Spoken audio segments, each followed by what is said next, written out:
Hello, this is Dr. Paul Cottrell, and I'm recording this on January 19th. This is the third video on the Davos coverage that I'm doing today. The open forum session is going to start soon here. Hopefully we can get a live stream of it. This is which 2050 do we want?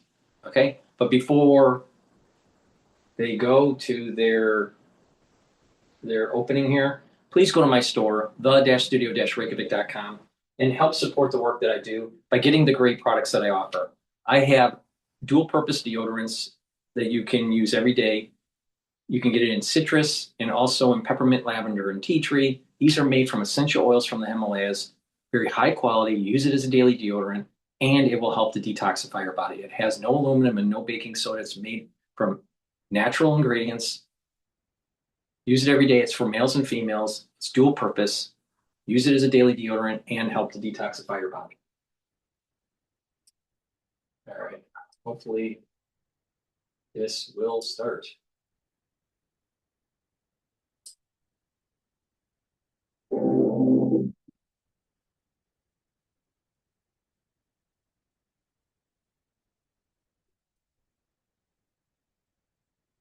Sure why it hasn't fed through yet. All right, while we're waiting, also please go to my store and get the zeolite. Zeolite will bind to heavy metals, toxins, and chemicals and allow you to urinate them out within 6 to 8 hours. Take 3 small drops underneath your tongue and drink filtered water. And by doing this, you are improving your immune system and your endocrine system. Your body will function properly.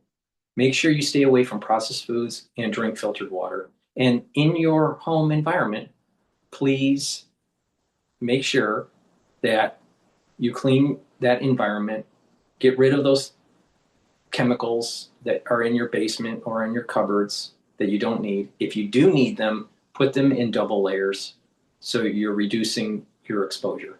Really important. And by detoxifying your body regularly, you're slowing down the aging process.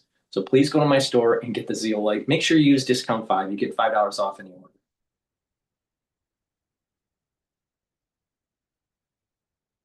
Okay, I don't know why.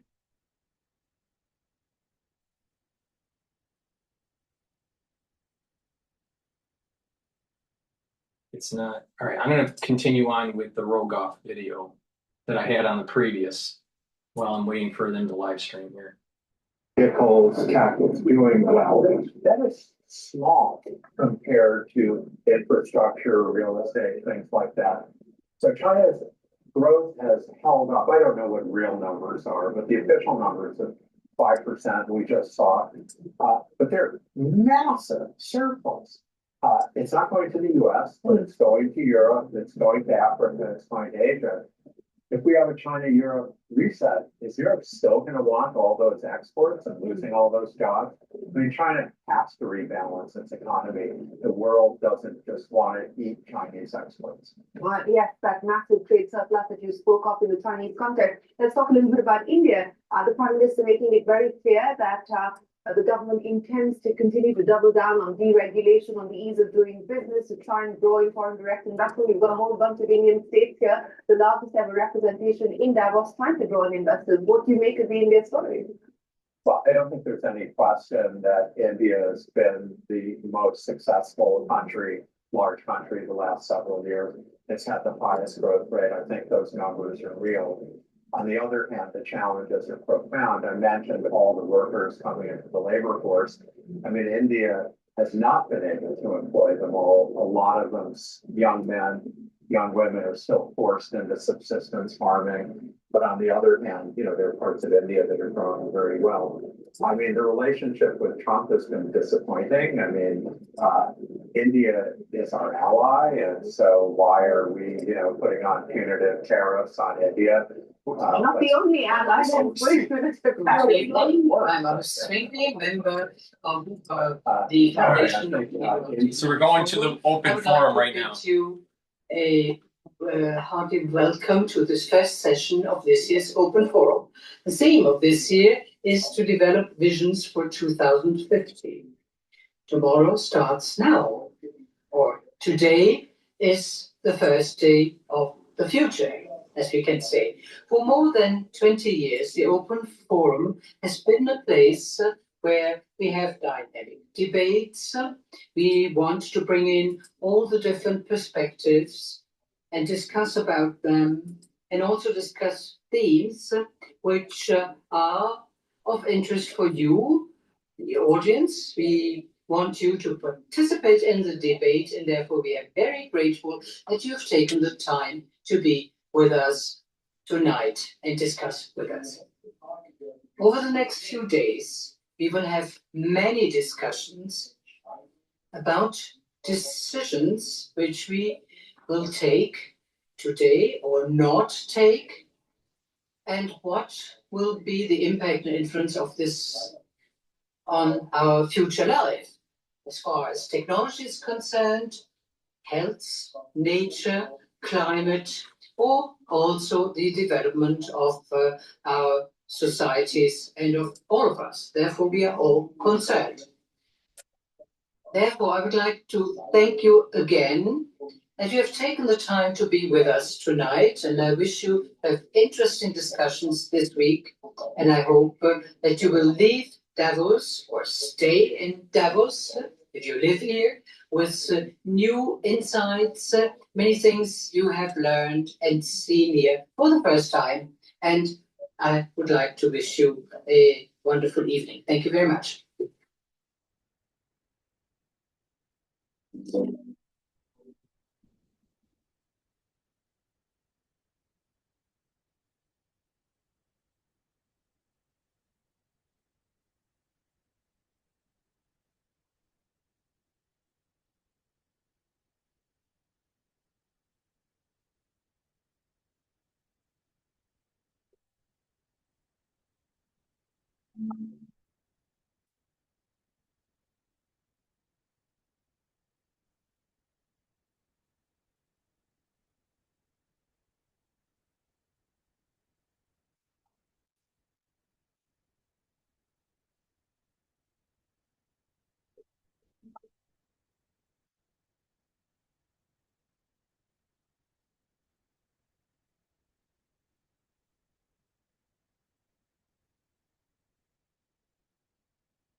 Good evening, ladies and gentlemen. My name is Roda Sodiri, host of the Global Business Report on Horizon News. Happy to be here moderating this panel. And thank you to the World Economic Forum for doing the work for me and introducing the topic. We're very much looking forward to your thoughts as well. So we're going to begin with our panel. I think it's fair to allow everyone here briefly to pretty much tell us the 2050 that you're looking forward to. Some folks want a 2050 where there's only female presidents, or some folks want a 2050 where there's only electric cars. So just feel free to share the 2050 that you want, and then we'll get into more specific questions for each of you, then round robin, and then Think about the stupidity of saying we're only going to have female presidents in 2050.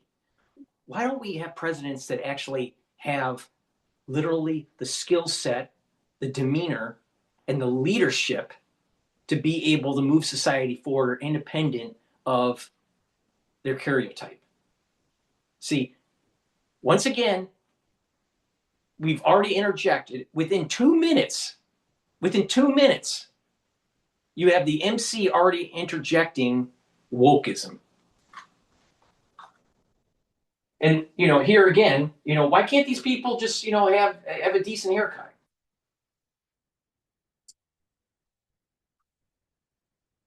bring in our audience. Tim, I'm going to start with you. What 2050 would you like to see? Of course. Well, I'm young. I'm a woman. I'm from the so-called global south. So that should be a teaser for what's coming next. What 2050 do I want? And honestly, the question asks, what 2050 do I want? But I really went in and asked so many of my colleagues, friends, even a person who was in charge of running a media company to tell me what 2050 do they want so that I can tell something along the lines that resonates with most of us. And the best of the answers. Come on, answer the question. That's liberal, that's democratic, and that's at peace with itself.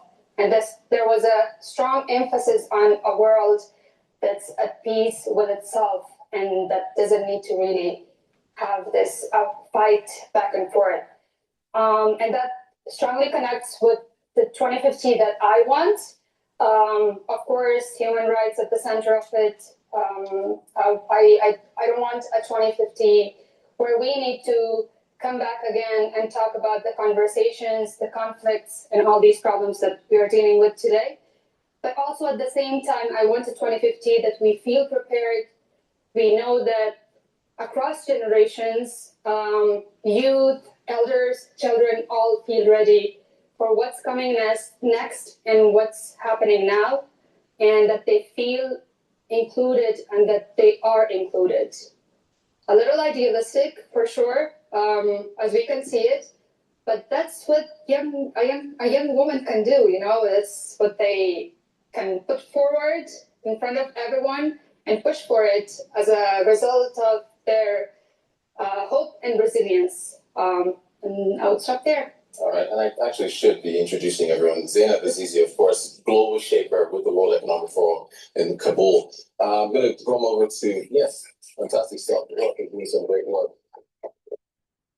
This is a very diverse Participation medal. Up next, of course, is Agnes Kellermart, Secretary General, Amnesty International, UK. Agnes, what 2050? Well, first of all, I want us to get to 2050.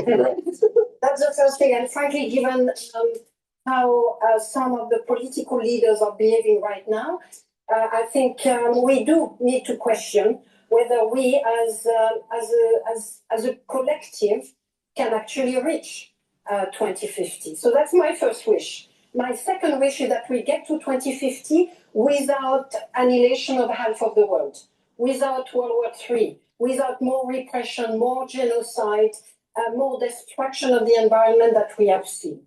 So that's my two big wish for 2050. Now, if we do manage to get to 2050, if we manage to have the vision to imagine a 2050 without the destruction of the world, if we have the strength to be like the 1945 generation that reimagined the world but without World War II, I would want to have a 2050 that is predicated on a relationship between human and the planet that allows for sustaining lives. I would like to see biodiversity respected. I would like to see equality being maybe not a thing of the past, but certainly something that we are committed to decrease. Equality, inequality within state and between state. I would want to see a 2050 that is centered on human rights protection, individual rights, collective rights. I would want to see a 2050 that recognizes the ills of the past, the injustice of the past, that is predicated on the notion that those responsible for those ills, those responsible for bringing the planet to its knees, those responsible for genocide are actually paying for it in 2050. Thank you. All right, thank you so much for that. Professor Adam Tooze is the director of the European Institute at Columbia University. Professor, what 2050 do you want to see? Well, I'm so glad that they asked Dr. Paul Cottrell, because what I want in 2050 I'd be about 78 years old. All right. We got to make sure that we have economic viability in the United States. It would be nice to improve the environment and the degradation that has taken place, especially in the health of our oceans. There's lots of plastics being dumped in the ocean.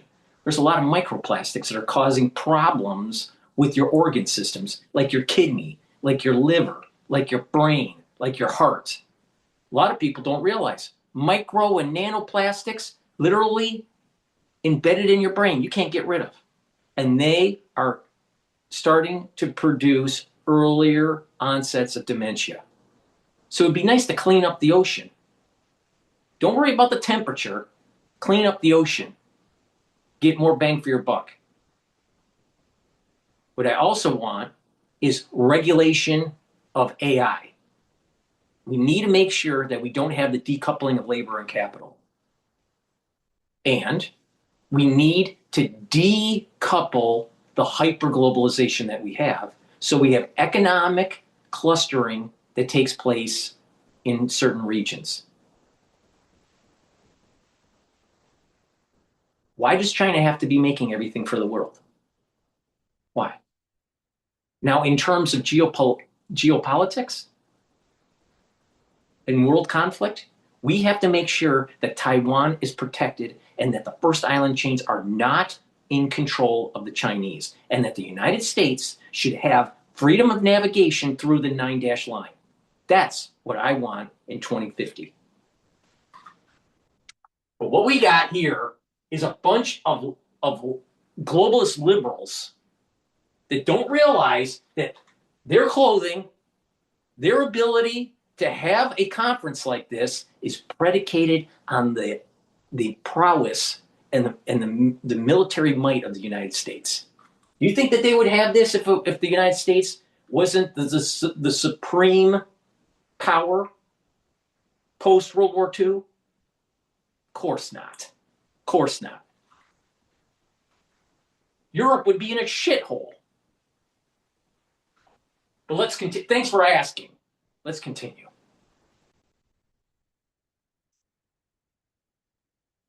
I don't think I ever thought I'd be saying this, but an autonomous and self-determining Greenland. Okay, all right.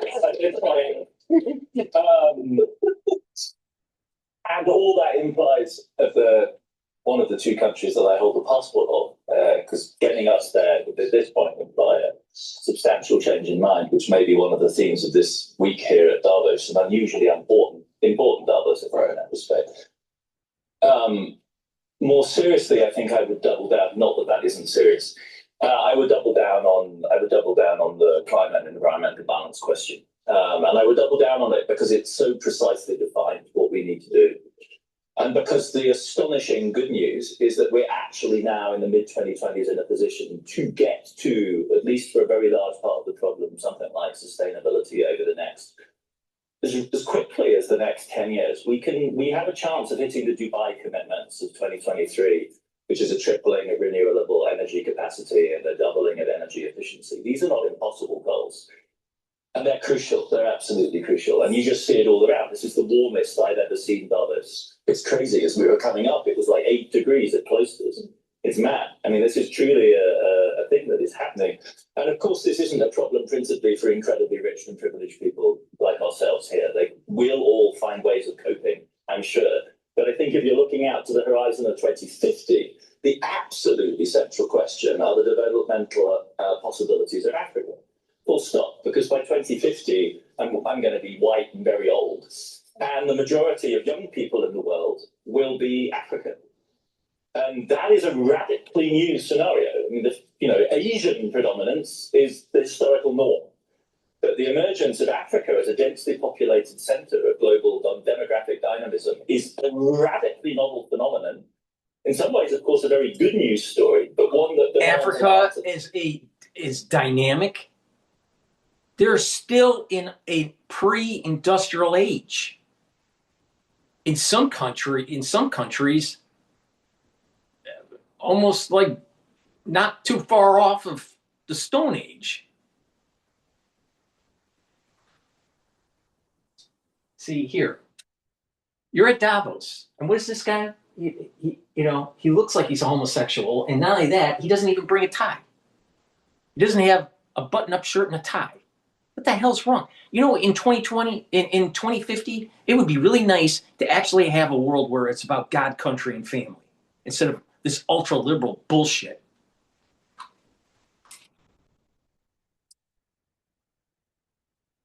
Question of development, and the energy is central to that. And we have the opportunity at this moment to make that sustainable. So that, for me, is the thing. That's my hope, I think. Thank you. Well, I'm from Nigeria, the most populous nation in Africa, so thank you so much for mentioning that. Your grounds in the track, I appreciate that very much. Tell Hawkins, you, of course, are the global shipper in Sydney. Of course, it's invite folks here, of course, in Kabul. What's your 2050 that you want to see? Amazing here. Where's the conservatives? I don't see any conservatives on the panel.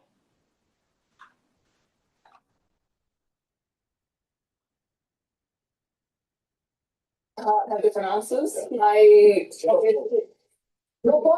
a future that's defined by dignity, by justice, by things that feel far out of reach at the moment, by sustainability. I think where my head sits, though, is that we need strategy fueled by hope, and hope alone might be about economic stability.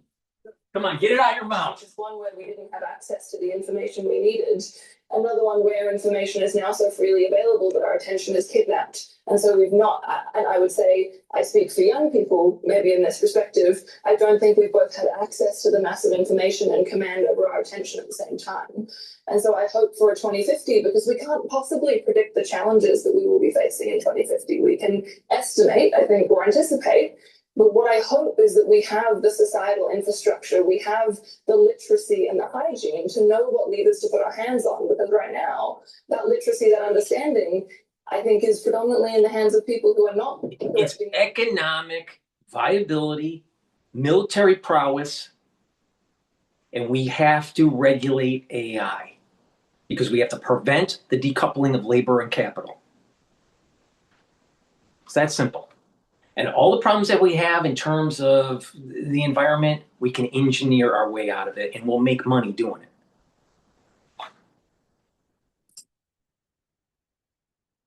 Trajectory in the way that we need it. So I hope that the unshiny conversations about policy, about infrastructure, about social connectivity become cool, become engaging, and become something that we can engage with effectively. And no, America needs to be top dog. Difficult conversations. It really difficult conversations. And seeing that art sort of shrivel up in society. So our ability to sit in the presence of people we disagree with and almost find a sense of fulfillment and joy in that. So if we can be defined by that in 2050, I think we'll be in a far better situation, whatever our methods. Fantastic. Thank you so much for that. Arjun Prakash, he's a co-founder and chief executive officer at Distill AI. And that, of course, is one of the core topics here at Davos around the world. Arjun, what 2050 do you want to see? Yeah. As a technologist, I spend a lot of time thinking about what this paradigm shift that AI is going to bring is going to mean for all of us. And I have a very simple hope for 2050, which is I hope we as a world can afford every single human agency and dignity. And let me explain why I say that. It is inevitable to me that in 2050, we will have a world where there is an abundance of systems that require intelligence. I think healthcare, human services, education is going to be abundant. It's going to be very easy to scale these systems. And what it also means is that there are consequences for economic structures that today require these systems to scale the people.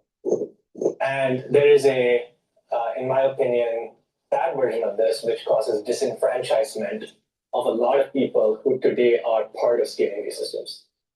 And I think there's a very optimistic version of it where we today make a commitment and a choice to redesign our economic and cultural systems to accommodate this new world. And that's code. That's code for socialism. That's code for Marxism. That's code for cybernetics. Listen. The Enlightenment is in danger because of these fucking cocksuckers.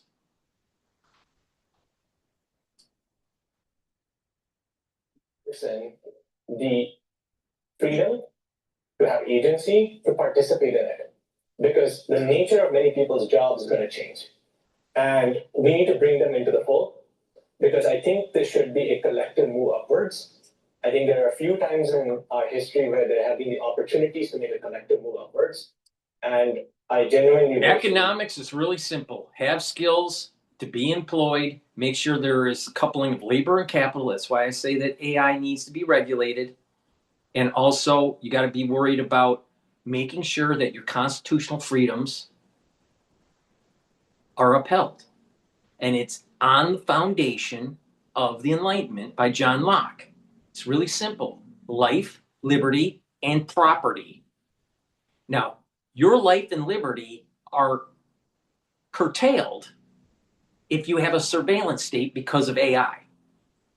Your property rights will be curtailed when you allow for a cybernetic society to take hold.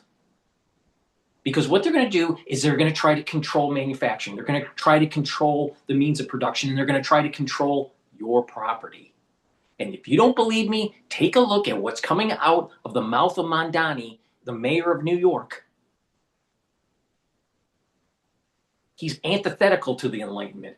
So this is just a bunch of gobbledygook from a technologist that's literally promoting socialism.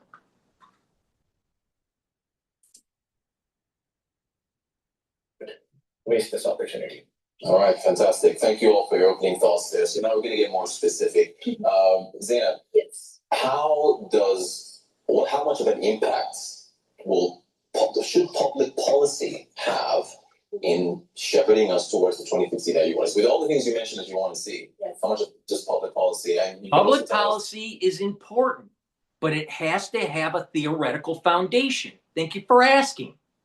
Dr. Paul Cottrell is saying that public policy is important at the local level, at the countrywide level, and at the global level. But it has to be based on the foundation of the Enlightenment. And if you erode that, you are promoting Marxism. But thank you for asking.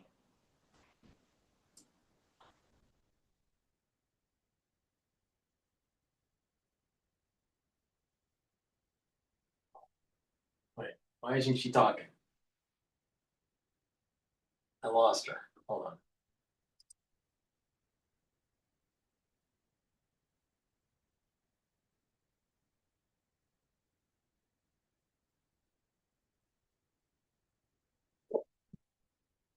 Interesting. So come I on. mentioned a liberal world, a democratic world, and a world at peace, and all of it combined from a top-bottom approach would center itself in public policy.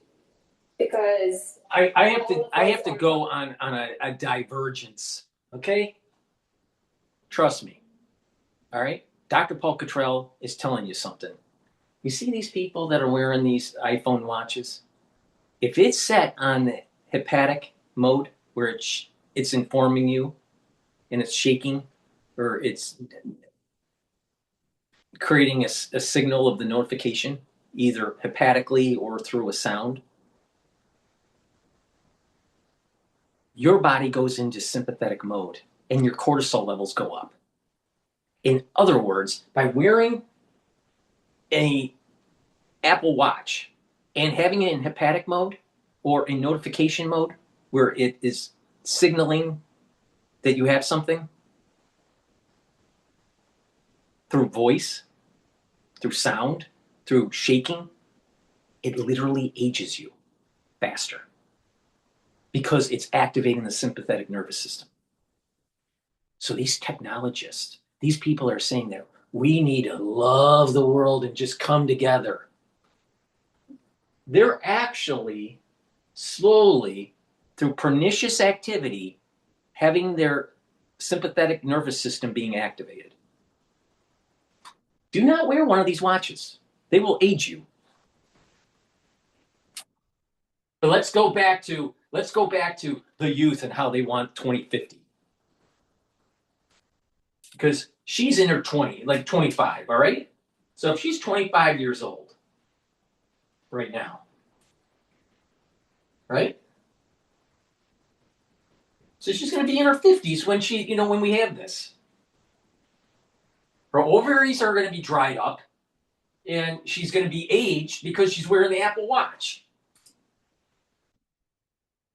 And to each other, serving each other, or becoming one by Allah. And throughout history, it was either the law of nature or the law, some sort of law, some sort of policy, some sort of regulation has ruled upon us. And we have wanted that law to be there for a purpose, to serve ourselves, to serve our needs. But does it really meet all the needs we are putting out there to respond to? That's under question, of course. And you need public policy. The problem comes in is when you have the uber wealthy affecting the public policy. In the United States, we have something called K Street. It's just as powerful as Wall Street. You got lots of money flowing in the lobbying group to push regulation through Congress. And they create loopholes. Sometimes you get regulation that helps the society, but you get a lot of regulation or deregulation that hurts society and just helps the wealthy. What about the deregulation of the banks during the Clinton administration that led to Lehman? So we have to make sure the Davos crowd doesn't have as much political power through its lobbying mechanism. But thank you for asking.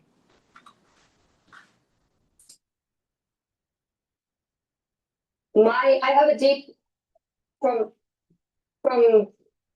all the experiences in life, immigration, conflict, our schools being bombed, my country being cornered, and of course, many other countries being cornered around the world, you see that public policy at times doesn't really respond to the needs of people. But it's the civic engagement, is the deeply societal efforts from young people, and at times old or children, really bring the change. And it has happened in its simplest form that we can see or hear about these days is protests. When public policy doesn't respond to our needs, people get up, raise their voice, and they protest. And we see that everywhere. But sometimes if your country or the system that should govern you and respond to your needs doesn't respond to you, but restricts you, and you cannot protest, then you go and create or establish efforts hidden or in the public that can address your needs. And as an example, a huge example is education is banned for girls above 6th grade in Afghanistan, not specifically, but mainly for young girls. But what happened, and the policy is not responding, regional efforts are not there, international law, nothing is responding, and it's a basic human right that's denied. So what is happening is youth around the world. Education education at all levels in terms of age and in terms of gender is really important. You need to have an educated society. And there needs to be more efforts to making sure at the inner city level, even in countries that are poor, like Afghanistan, that all individuals are getting a certain level of education. Hopefully an education that is above high school level, right? To have the skills to move forward. But Afghanistan, honestly, is in the Stone Age. And it's because it's run by a theocratic regime. It's run by people that are literally in the Stone Age. So what you have to do is, it's about life, liberty, and the pursuit of happiness, life, liberty, and property rights. It's about God, country, and family. Because if you're pro-country and you're, and you're a pro-family, you're going to want to develop your community to be safe and prosperous. How is it going to be safe and prosperous? You have to have constitutional freedoms. You have to have rule of law. You have to have security. You have to have a growing economy. See, those principles are super important for a prosperous society. God, country, and family, and the Enlightenment. Not the Quran.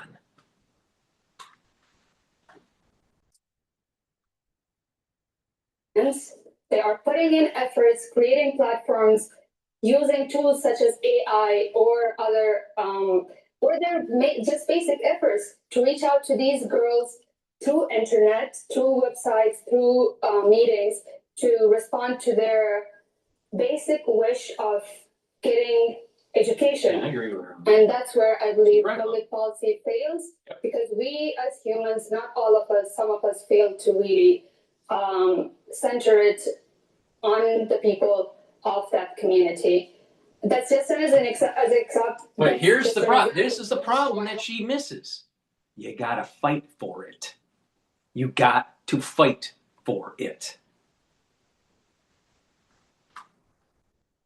Not talk. Not go to Davos and talk. Talk. You gotta fight for it.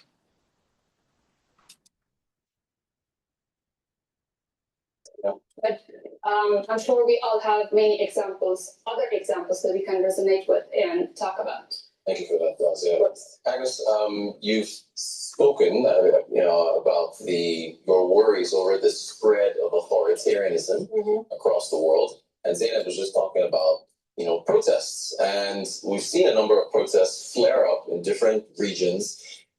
As we march towards 2050, the protests seem to be matching. Well, I'm going to put that to you. Do you think the protests are matching the spread of authoritarianism? And is authoritarianism essentially, is there a check on it, in your view? Well, authoritarianism is galloping, it's increasing. It's not just an Amnesty International finding, it's a finding of everyone who research human rights, democracy, and so on. Some of the most long-term studies have concluded that right now we're back to 1985 level in terms of how many people in the world live in so-called democracies. So we have lost some count since 1985, since the fall of the Berlin Wall, all the progress. No one knows how to dress. A U-turn for people. Look at this.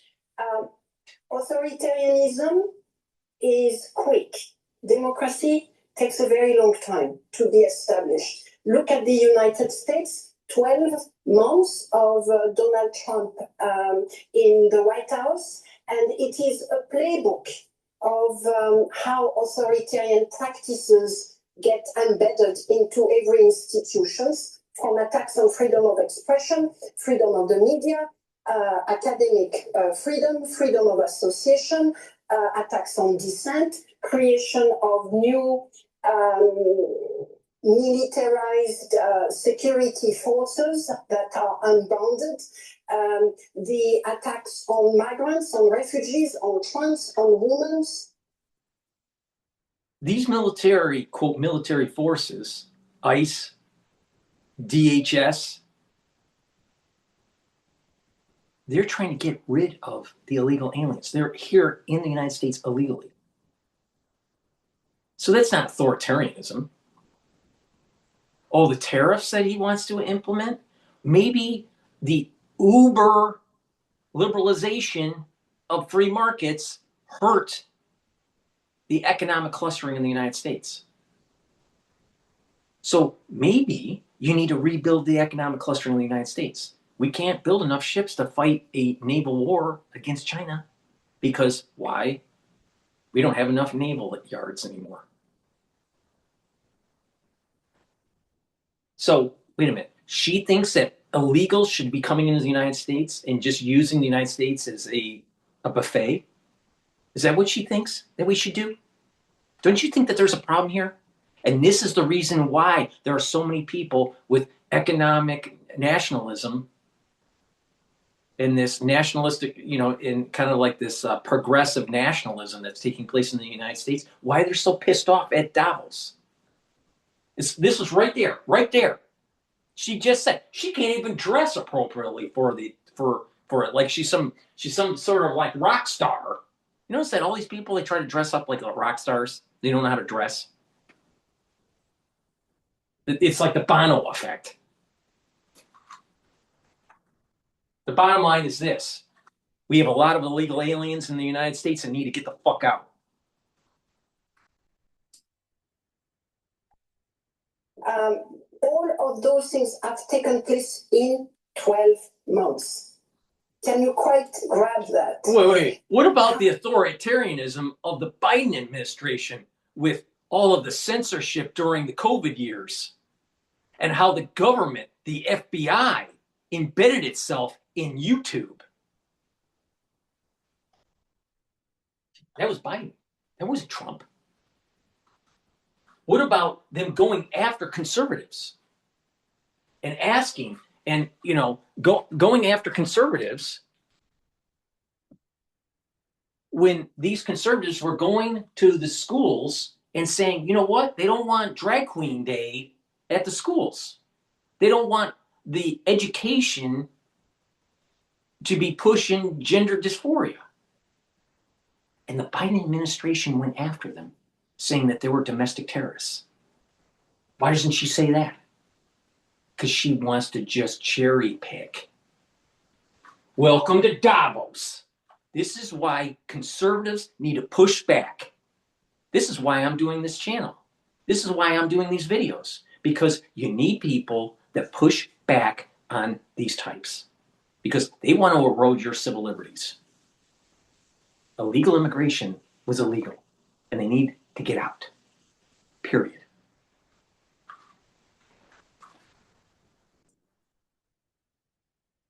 What does it take to create equality, a true sense and experience of safety, of security? All of that has been literally destroyed in 12 months. And I have many friends in the United States. I've lived there. There are many Really? Really? Who invaded Ukraine? Putin. Under what president in the United States did that happen under? Biden. Safety and security was demolished by Trump. Safety and security in Europe was demolished by Biden because of being weak. See, this is gobbledygook. Just spinning the normal socialistic rhetoric in Orange Man bad. People need to push back. It's about God, country, and family, and making sure that you protect the Enlightenment, the foundation. The foundation of the Enlightenment. Life, liberty, and property. But you got Mondami that wants to erode it and bring Marxism to the world. Right? What's wrong? Didn't Biden do something wrong? I didn't see her say anything about Biden and how idiotic he was in terms of pushing back on Putin with the war in Ukraine. Biden failed miserably. And because the NATO was so weak, they weren't willing to fight back. And now the Americans have spent billions and billions and billions of dollars to prop up Zelensky. But it's all Trump's fault, right? It's all Trump's fault, according to Davos.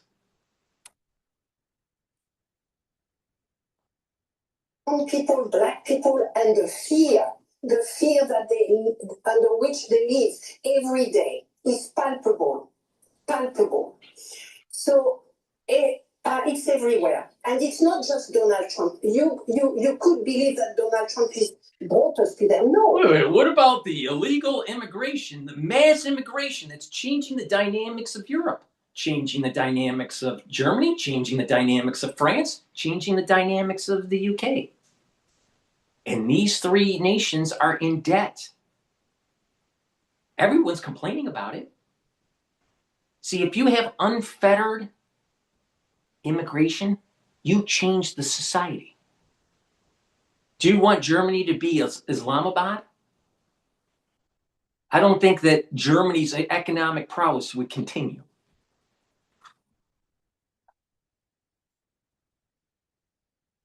For more than 8 years, Amnesty International has been denouncing the slow but true spread of authoritarian practices throughout Europe.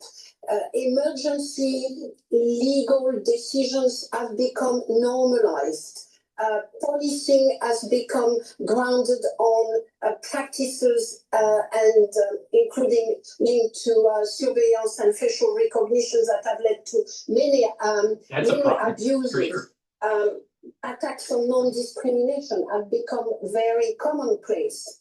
And what do we have to say about other places, such as Iran, for instance, where thousands of people have lost their life in the last week, combating one of the most cruel authoritarian regimes. So we are all being impacted. Yeah, but the only way to stop the Iranian bullshit is for the United States to decapitate the Ayatollah, which we should have done last year. But Trump was afraid.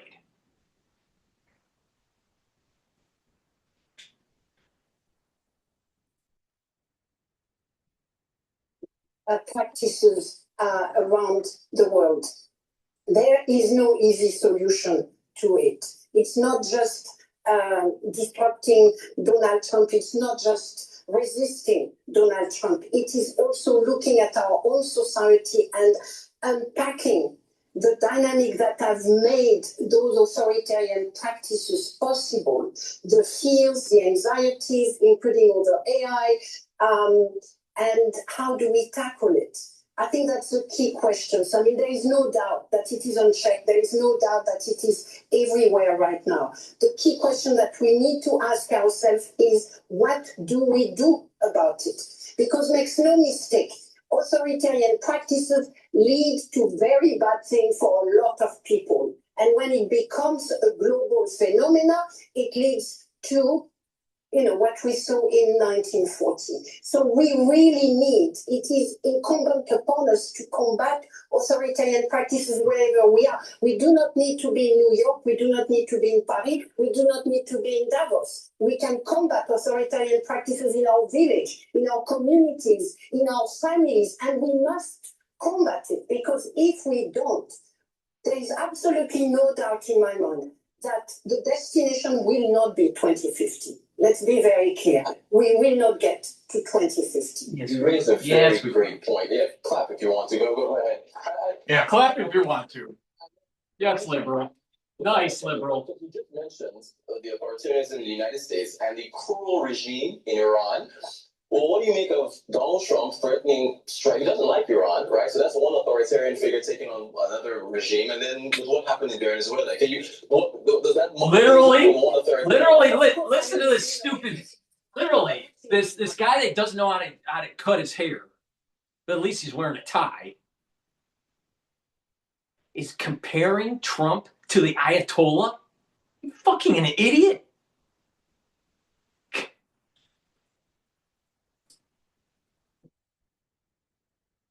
I can fully understand why many of my friends and colleagues from Venezuela have a lot of reluctance to denounce what was an act of aggression against Venezuela. And maybe if I was Venezuelan, I will say, yeah, maybe it's not great for international law, but wow, 150 political prisoners have been released. So this is the reality. This is the messy world we live in. But do we need to sign a pact with evil in order to get something that we believe is going to be okay? And do we have any historical evidence of that kind of acts? Well, we have just Afghanistan here. Do we have a lot of evidence where this kind of foreign aggression against the country is bringing lots of betterment in the long term for people? Actually, I don't have a lot of evidence to it. So I think I'm going to resist being forced into a corner where I need to make a choice. And I want us to create and to claim the space of denouncing both. Denouncing US aggression on Venezuela and denouncing the crimes against humanity that have been committed by the Maduro regime against its own people. And that we need to be held accountable for. But that is not going to happen in a New York prison. It should happen in a Venezuelan prison, and it should render account to his people, not to God knows who, in fact, in New York. Well said. Thank you so much. Really well said. Really? Read your mind. If anyone wants to chime in on the answer, you don't necessarily have to go with the question I gave. If you want to, follow up on what's been said, that's fine. But Professor, go ahead. Do you want to follow up on that? Because I want to ask you about climate change and where we're going.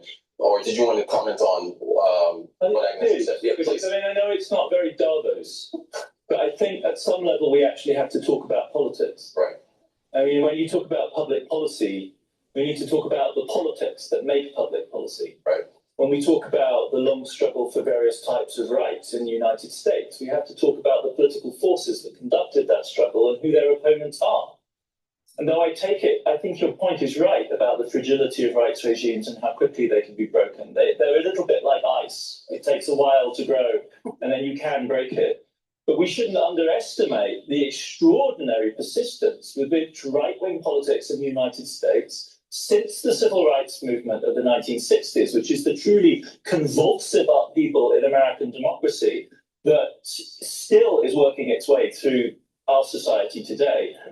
Right from that moment onwards, a counter movement began that is now finding its success. And we are hosting them here, and we are going to sit with them, and they are the legitimate and bona fide heirs of that generation, including the president himself and his family.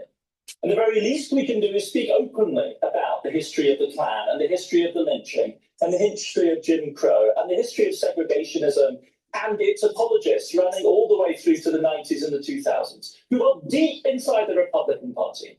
And I say this as a Democrat who lives in a highly segregated city, so this is not just about party politics. Racism in America can't be reduced to that. But we need to be clear about who it is has been trying to make change. And who it is who's been trying to do the opposite and to undo it. And those cultures of violence that we see in ICE, they come from somewhere. Anyone who's spent any time in America knows that people have reason Wait to a minute. The Democratic Party has pushed a policy of illegal immigration, has pushed a policy of reducing capitalism and promoting socialism. And you have the Republican Party that is pushing back on that. So, wait a minute. He's trying to demonize. He believes in socialism. He believes in this idea of Marxism and not capitalism. He seems to believe the idea of a democracy that can erode your constitutional freedoms versus a constitutional republic where your property rights and your civil liberties are protected under a constitution. Once again, a fucking liberal. At Davos.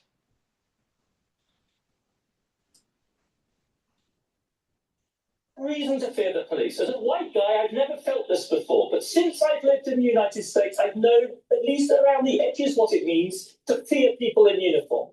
Because it's capricious, and it's hyper-masculine, and it's deliberately violent, and it's deliberately abusive, and it's simply a fact that we have lived with in the United States forever, right? So at that level, this isn't new, but what's radical about it is just how uninhibited, how empowered, how shameless it is, and how little resistance, frankly, there has been to what's been going on. The big hope of the midterm elections in November, and everyone has just got their fingers crossed, the democracy will work and they will deliver a giant, crushing rejection. Right. Because American society has an overwhelming majority of decent people who, even if they are conservative, hate the sight of giant, overgrown bully boy men hurling women to the ground and abusing children.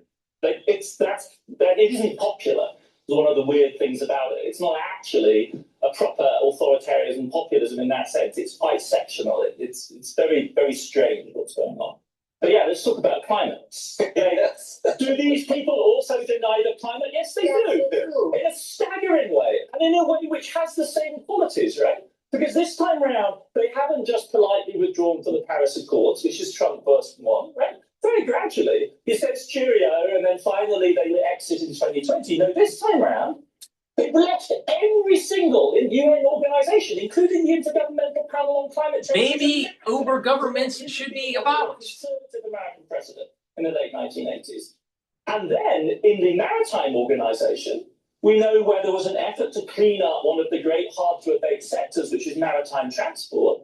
We know they used literally mafioso methods of going into the negotiations and picking off the representatives of small countries and threatening them with personal sanctions, which is ruinous to anyone who moves around the world, right? Because it basically means you lose access to your bank, to your phone, you can't function. And they threatened the representatives of the smallest states so as to create a blocking veto minority that prevented us from moving rapidly towards the decarbonisation of shipping, where we actually had organized, let's be clear, organized first mover business groups were pushing that. That has been one of the projects of this organization. And this American government that we are hosting, who has a house on the promenade celebrating 250 years of God knows what, those people deliberately sabotaged these negotiations. We are still going to sit with them. I'm going to chair a meeting with Lutnet tomorrow morning or tomorrow afternoon. Oh, wow. Like, I am going to do my job as chair, but we should be clear about who it is we're dealing with.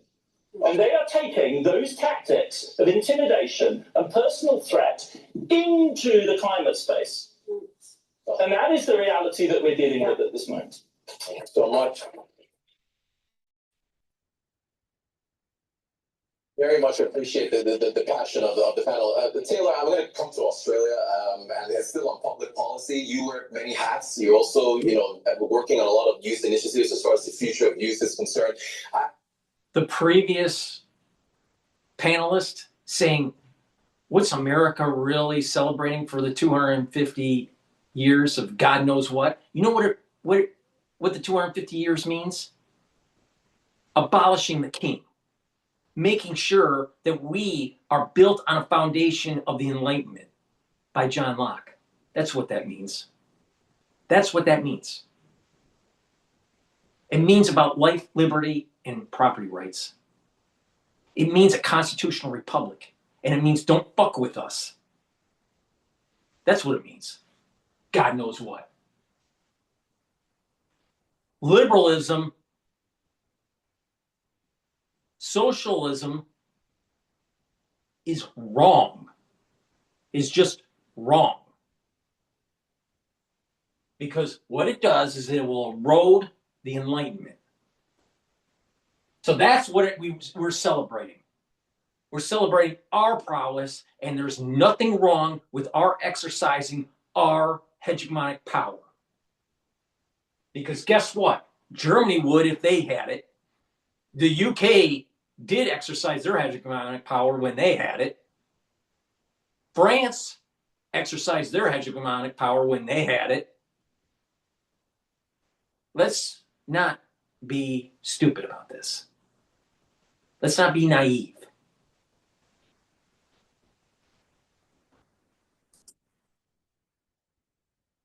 I want to ask you about the policy in Australia where under 16s are banned from social media.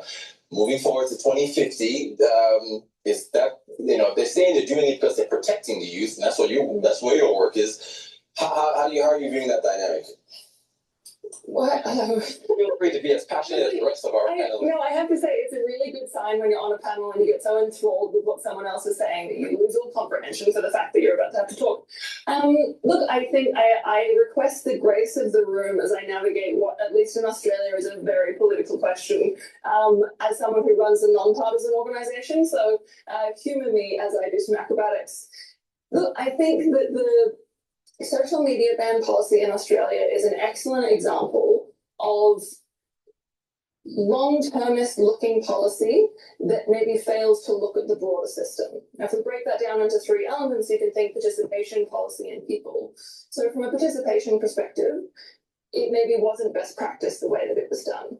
It was moved through incredibly quickly from a lot of the youth networks that I work with. They didn't feel adequately engaged, and given that it is a youth-centered policy, that's a fascinating feature of this policy that's come to be.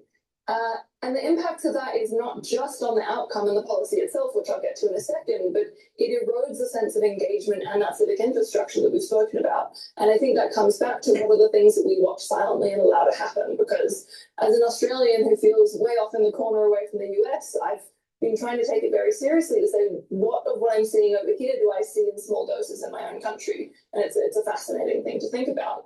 The second thing that I would say is on the policy itself.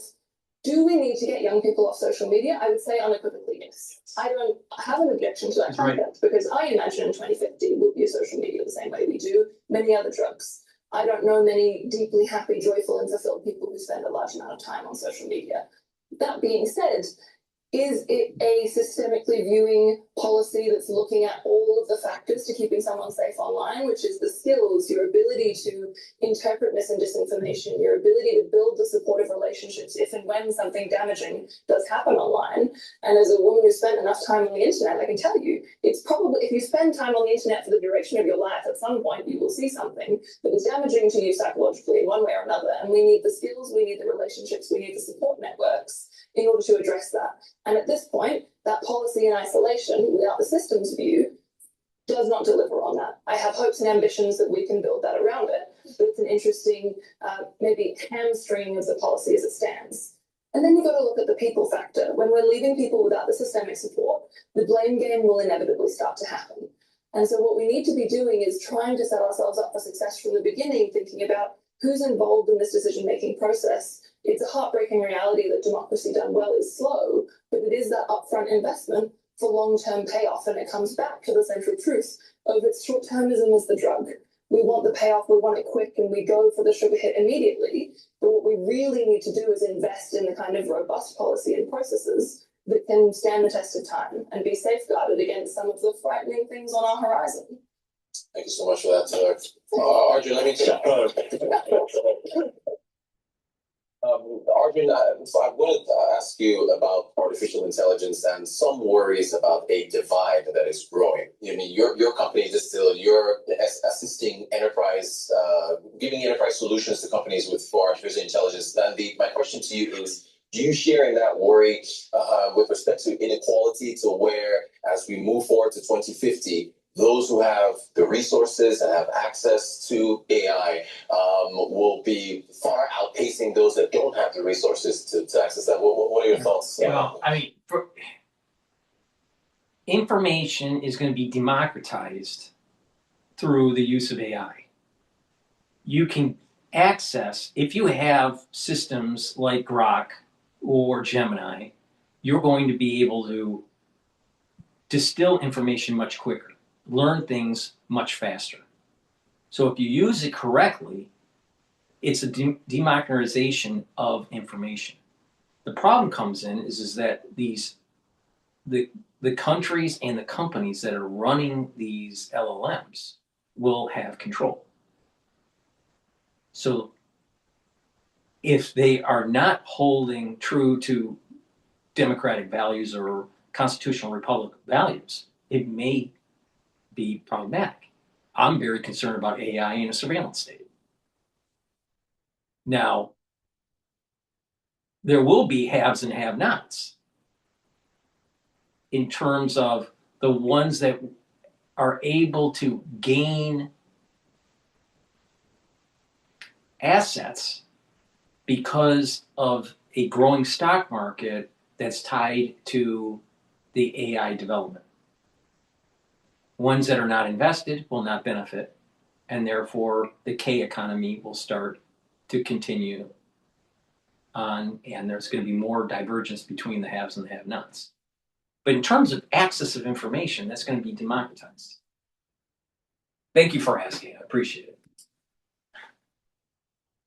It's a very relevant question. So let me just start by saying something that I think hopefully most of us can agree with. Technology and AI is an amplifier of a set of intents and culture we choose to program it with. It's not AI making decisions, it is a set of values we as a society choose to align the system. And I think Right. that fundamentally. Right, exactly. So if you set up your systems that are socialistic, that are communistic, that are Marxist, that are anti-enlightenment, guess what? It's going to amplify it. So isn't it really important to have God, country, and family? Isn't it really important to maintain the ideals of John Locke? Oh, yeah. The answer is yes.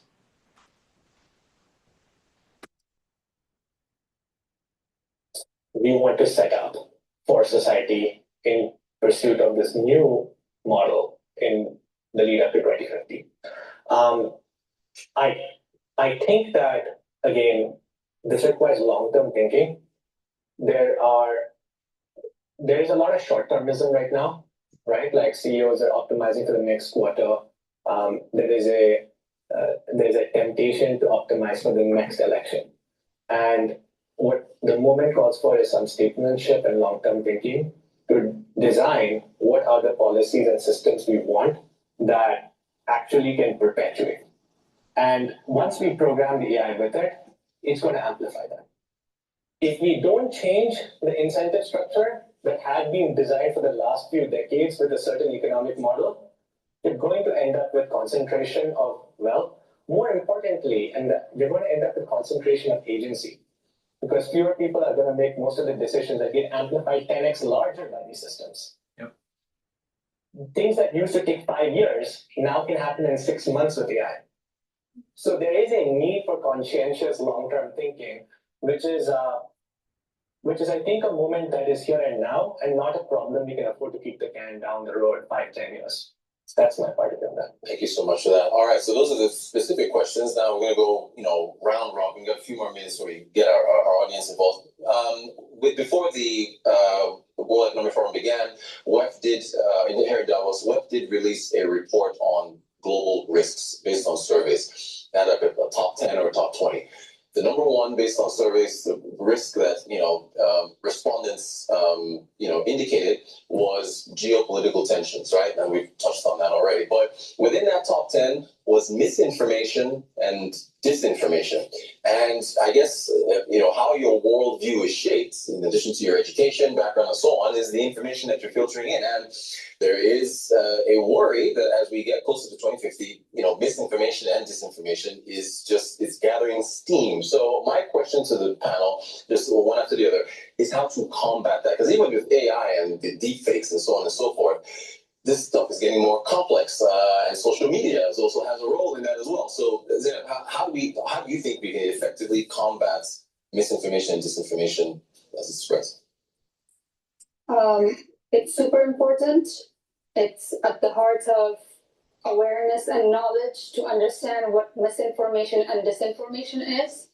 And it's also relatively important to touch upon the fact that how misinformation and disinformation can be categorized for certain set of information in a specific region is not the same or not explained the same way to another region. So there's always the different standards set around how we defined these terms or any other term.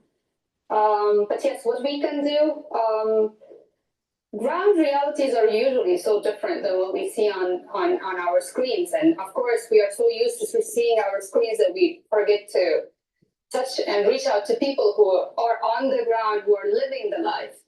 I have lived under conflict. I have been a refugee in several countries, and people-to-people relationship has always been extremely different than what they portrayed into words, either newspaper back in the day or now, I'm not too old though, or now the social media, that you would see people come, you would see someone new come to you, talk to you with a prejudgment of a situation, not trying to understand you, but just to impose their ideal reality in their head on you.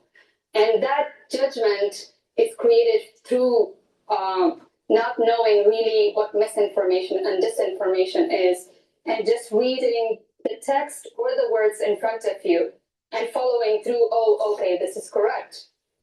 There are things, there are contexts. Without having context, you cannot really understand the situation.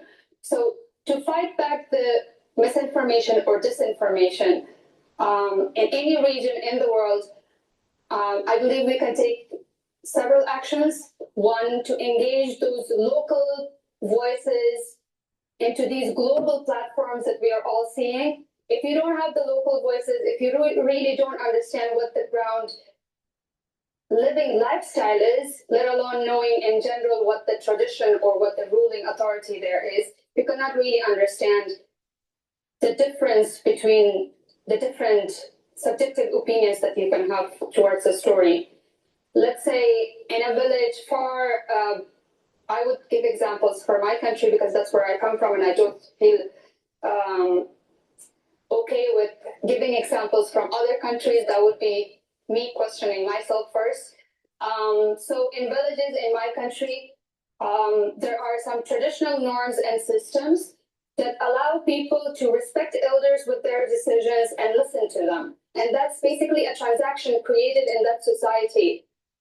Governments changed, interventions happened, so much happened, war happened, but that transaction between the elders and its community, or that tradition or naturally established relationship between that community is always there. It's there till today. When governments fell, people didn't have anyone to go to, or an office or an authority to go to get a letter for their employment or anything else. And what they would do is rely on that elder of the community that they had selected to get their words and go present that to another village or wherever they wanted to go. So, but when it comes to international understanding of those ground realities, we think that these people don't like systems, whereas they have been felt throughout history, and they don't feel that anyone responded to their needs. Oh, come on. That was imposed on them was able to sustain itself. So when you don't understand these small nuances around someone's understanding of life, which has been truly different from you, everyone in this room is truly, truly privileged. I myself am very privileged. I wish instead of me there was a woman from a country who is under conflict, who has been stripped of all their life, who has lost family, sitting here and talking to you guys instead of me. And I truly, truly wish that happens one day in any platform like Davos, so that it's not us versus them, or someone going through all this process and formality to explain these nuances around stories, culture, and inclusion, or any other thing that we want to raise. So that's where we can fight misinformation and disinformation, to create context, to understand, to listen to people, to not come with a prejudgment or think that what we have been taught through academia or any platform. Then why did that professor that doesn't know how to wear a tie make the statements that he's making about Trump? Or what about the female that was speaking just before him about how bad Trump is? Doesn't seem like they're even listening to her. Maybe Trump's right. Maybe Trump is right. Ever thought of that? No, Orange Man must be bad.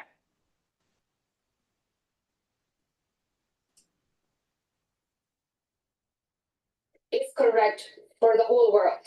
It's not. You have to listen to the people. If it's war, if it's anything, just those people, if they say we don't want your system, that's their decision. So you cannot impose your reality on them. And that's where the whole divide increases if you keep imposing, if the one region of the world keeps imposing on the rest of the world. Thank you for that. Thank you so much for that. Agnes, the problem comes in is that socialism doesn't work. Marxism doesn't work. So you got to fight back because it metastasizes like a cancer. What about property rights? What about the oil that was developed by American companies in Venezuela and it was taken away from them? It happened also in Iran. Happened in Iraq too, and in Libya. Happens every time you have some sort of problem where you have some sort of dictatorial rule or theocratic regime or socialism run amok. Look at Cuba. Yeah, a real prosperous environment. For the world to move forward and be prosperous, it's about embracing the foundation of the Enlightenment. It's that simple. So she's wrong. She's wrong. The guy that doesn't know how to wear a tie is wrong. Wrong. Davos, open forum of the wrong.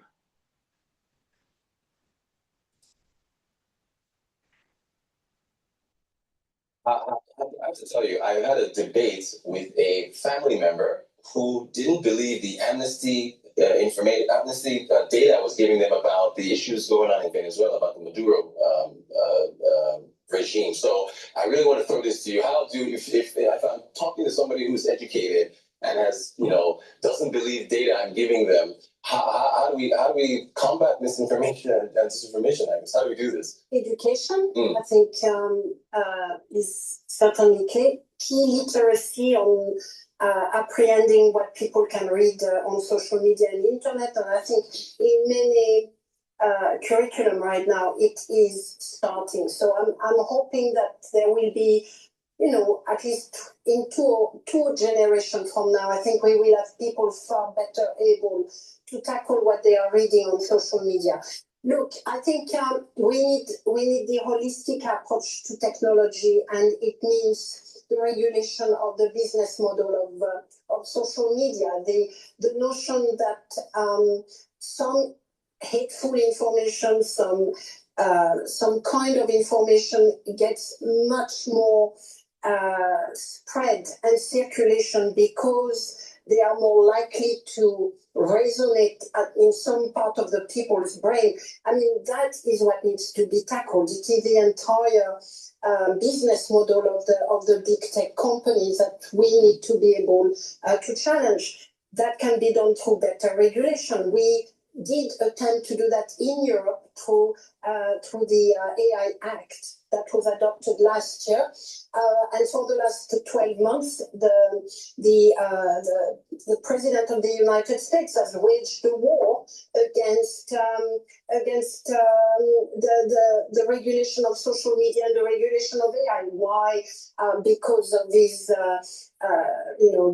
the kind of techno state that he's trying to establish. So we always go back to the necessity of public policies and governments being prepared to enact policy for the betterment of people, not for the sake of few profit and greed, in fact, of people. Why do we need trillionaires in this world? Can I ask?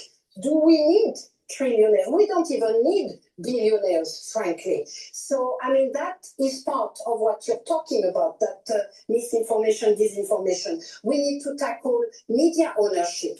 Over the last 10 years or so, we've gotten to a process of heavy concentration of, I'm not talking about social media, I'm talking about actual media ownership by a fewer number of people. That needs to be tackled through public policies and better regulations. Same with the politicization of media and the fact that more political or people with a political agenda are using their ownership of media to be pushing for such an agenda. That should be tackled as well, in the name of, first of all, our rights to freedom of expression and freedom of information, the fight against censorship. All of those things matter. But ultimately, we need to be able to resist. We need to be able to say no. We need to be able to have elected officials who are prepared to fight the fight, including against very powerful corporate actors. It's an integrated world. We are not going to just pick this information and make it separated from every other ills that we are confronting at the moment with respect to authoritarianism. Just fighting that won't bring us to away from extinction and to the annihilation that some leaders are so keen for us to get into. Professor, I mean, climate is an issue that is, there's a big information war going on there with a lot of folks that deny climate change and so on and so forth. So I guess, I'm just using that as an example, but generally, how do you think we should approach this fight against misinformation and disinformation? Maybe I might speak instead as an educator, right? As a professor, yeah. And we're a tie. I mean, I have to say, I feel more uncertain about what I'm doing and what the rationale of what I'm doing is than ever before in my career. I'm old enough to remember pencil and paper. I vividly remember the advent of personal computers, the laptop, the internet. These were all huge shocks and overwhelmingly positive. And I still cling to the idea that AI also, in some senses, is overwhelmingly positive. It enables us to do things we just simply couldn't comprehend before. I have colleagues who are deep skeptics who want just bans, blanket bans on AI and humanities education. I'm not in that position. But I use it every day myself. In fact, I have a kind of routine of forcing myself to ask crazy questions from my high-end AI, which I couldn't possibly answer myself in reasonable time. And yet it gives me a kind of B+ answer to a crazy question right now. And that's amazing. I can get several B+ answers to really wacky questions. But I actually have guilt because, you couldn't ask a human to answer these questions back to back. And my machine just runs away like a kind of eager dog and comes back with these answers. So for somebody like me who just loves exotic knowledge, this is a huge gift. Really, chapeau, it's amazing. But what is it that we are doing? And I both of you said education's part of the solution. And I'm thinking, oh my God, what is it? And I'm increasingly, I love the village example. Of course, it doesn't generalize. The problem is we don't live in villages anymore. We live in these gigantic communities of hundreds of millions of people. I still do.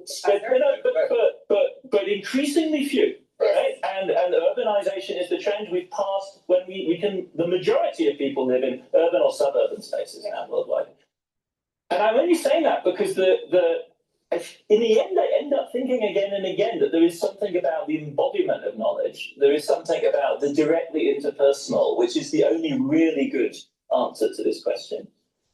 And then so one of the questions as an educator, it's a really old-fashioned question. I actually start asking myself is, what is it that I want my students to remember?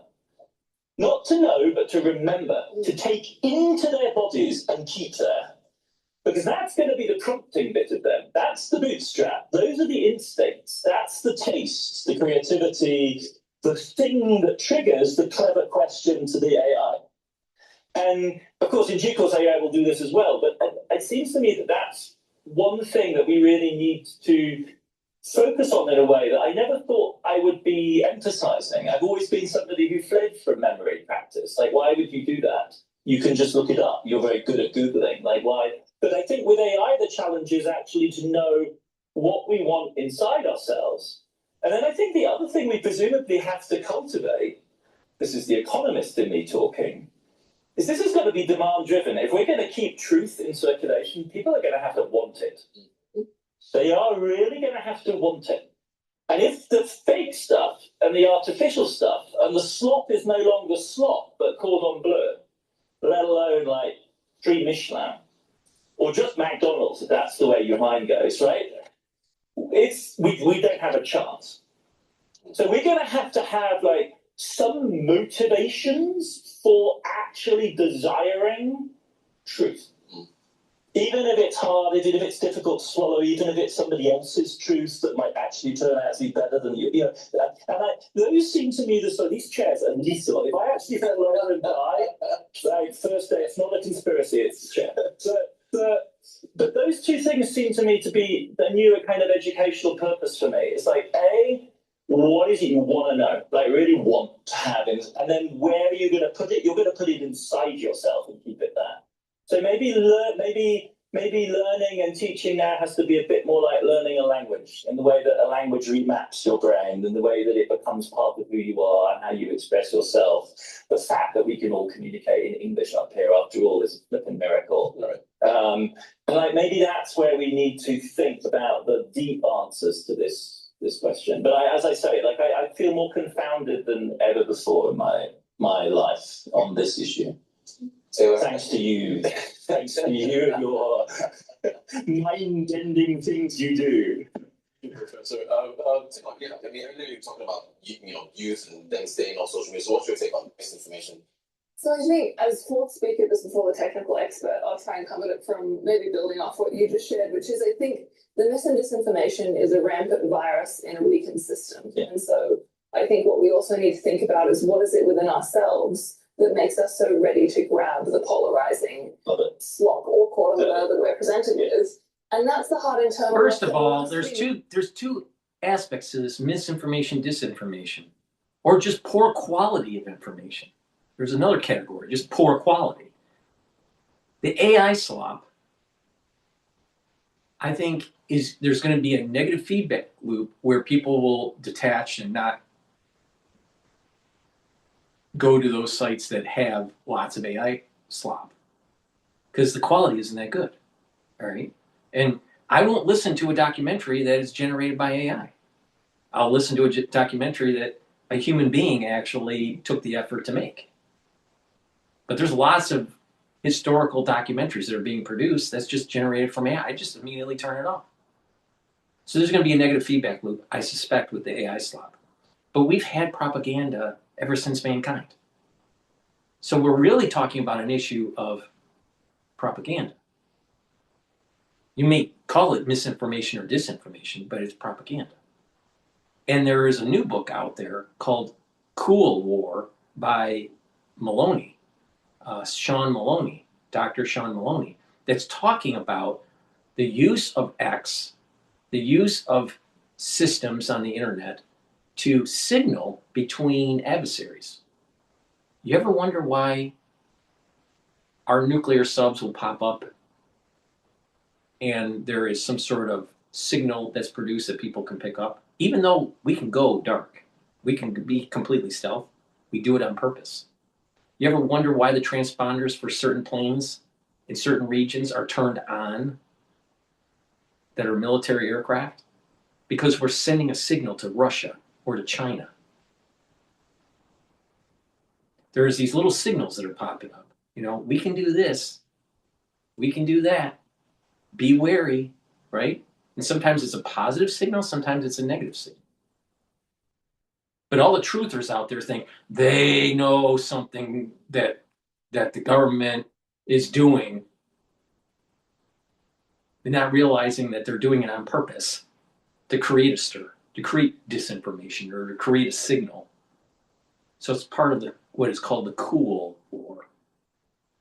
Not the Cold War, the Cool War. Because in the Cold War, it was more about espionage. It was more about secrecy. This, in the information war, there is signaling that's taking place. Either false signaling or real signaling.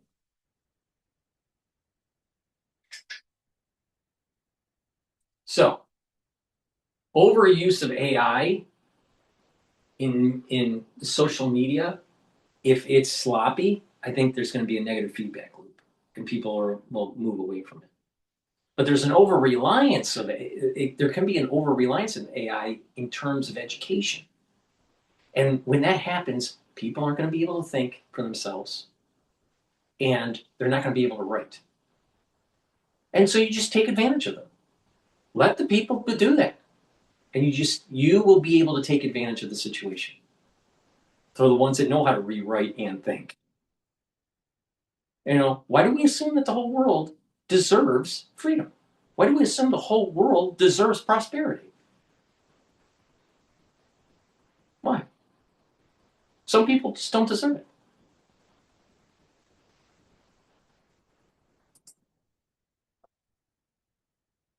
Systemic policy solutions and technical responsibility and a whole bunch of other things.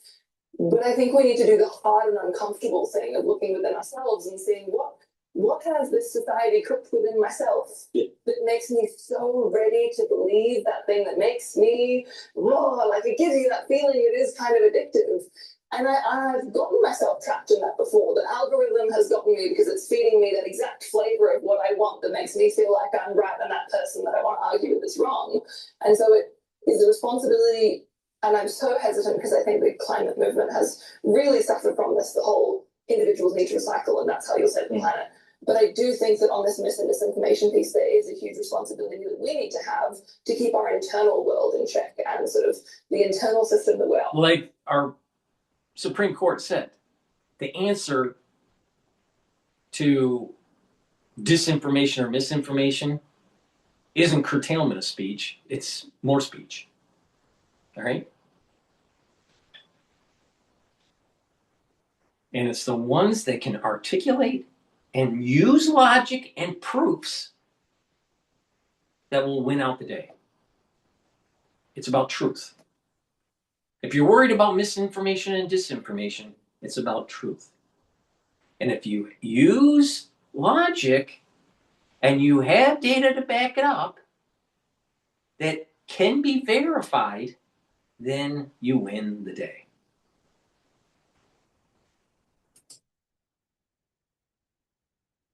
The place where we don't seek the polarization and where we reject the algorithm serving that up to us. But I defer to the technical expertise. Arjun, and a lot of tech with talking with misinformation, disinformation. I would love to hear your thoughts as well.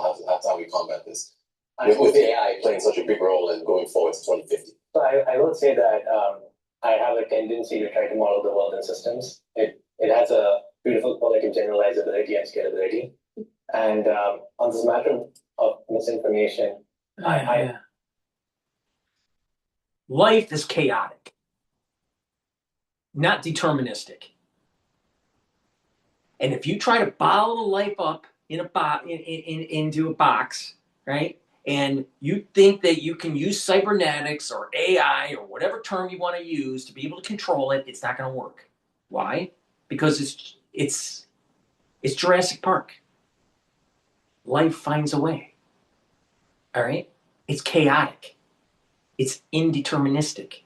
You can't bottle it up. It's through a free market and free speech and all of those great things that we have in our Constitution that will win out in the end. You may dislike it, but it will win in the end. So don't worry about it. No, we got to have an AI to control everything and have cybernetics. And if there's misinformation or disinformation, we'll shut them down. Look at what happened with what the government was trying to do during the crisis in 2020, where they were shutting down YouTube channels like mine, reducing the reach, and promoting a certain agenda with the inoculations. And not allowing people to express with proofs, like me, like what I did, that proved that there was a bioweapon. And that there were a lot of problems going on. You had a government that was trying to curtail freedom of speech. Now, if you use cybernetics, if you use AI to curtail speech because you think it's misinformation or disinformation, you may be actually, in the end, curtailing the truth. And that's exactly what fucking happened in 2020. So the only answer to this isn't using cybernetics, not using AI, not curtailing freedom of speech. It's more speech, more chaos, more. Because in the end, the truth will come out.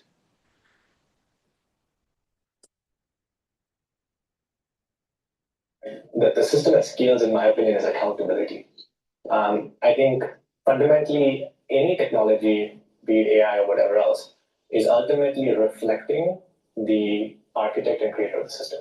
And I don't just mean a model creator. I mean, once you have a model, you give it a set of system prompts. So you give some instructions, you're creating a system ultimately. It's just scalable intelligence at that idea. And people need to be accountable for what they create. It's that simple.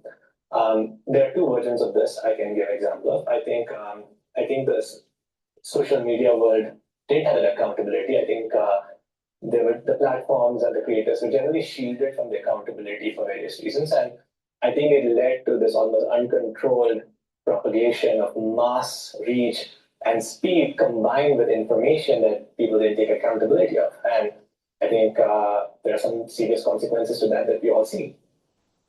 And I don't think we should do that with AI. I think systems that people create, institutions create, countries create, should take accountability for what they do. I don't think it's the agent that's responsible. It's the legal entity or the human that created that is accountable. And I think we don't think about it enough that way. That's my point of view, right?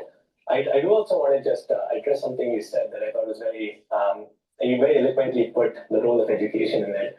I think increasingly the shift that's happening is one from where people are doing work to one where people are describing what the work needs to be done as. Yes. And we are all moving towards a world. You can pick the time horizon, but over some time horizon, the opportunity is for everybody to be an architect. And use AI to create automation, to create means of obtaining information, digesting information quicker, in means of as a tool, but don't use AI as a means to try to control society. Because if you create that, you're creating a surveillance state. When you create that, you will have an uber government, you'll have some sort of government that will curtail your freedoms. It's really simple. It's a tool. That's all. That's all it is. But if you start using AI to like go, well, the establishment thinks, so therefore, if you say anything against the establishment, well, that's not how science works. It's a dialectic. When you impede the dialectic, you don't have freedom anymore, especially in freedom of thought. And this is the problem with AI. If you have a government that's using AI to curtail your speech under the auspices of, oh, it's misinformation or disinformation, then how do you counter the government narrative? Maybe the government narrative's wrong. Maybe climate change is wrong. Maybe our understanding of how the immune system is wrong.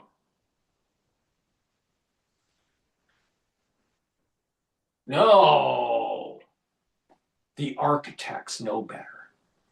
This is the problem with the technocrats. They think they know better and therefore create systems that will make society more in harmonious means.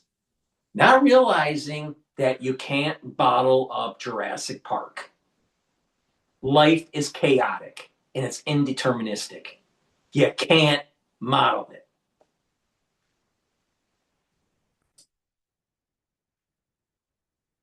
the most important thing that I think we can learn in the educational system is how to describe a system. And I love the liberal arts educational system for that reason. The more freedom, the more degrees of freedom, the more variables in a system, the more degrees of freedom, the more chaotic it can become, especially if you have feedback loops.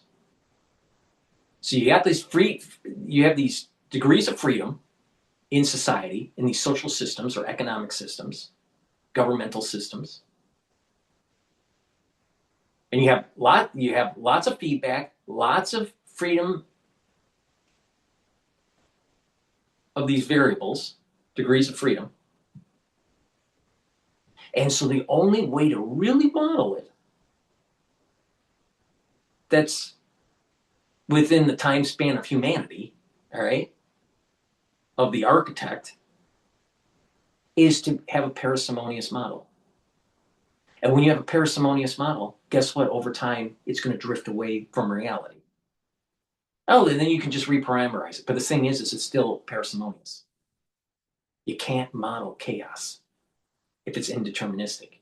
Deterministic chaos, it's a little bit It's still hard, but it's a little bit more doable. But indeterministic chaos? No chance in hell. Never will happen.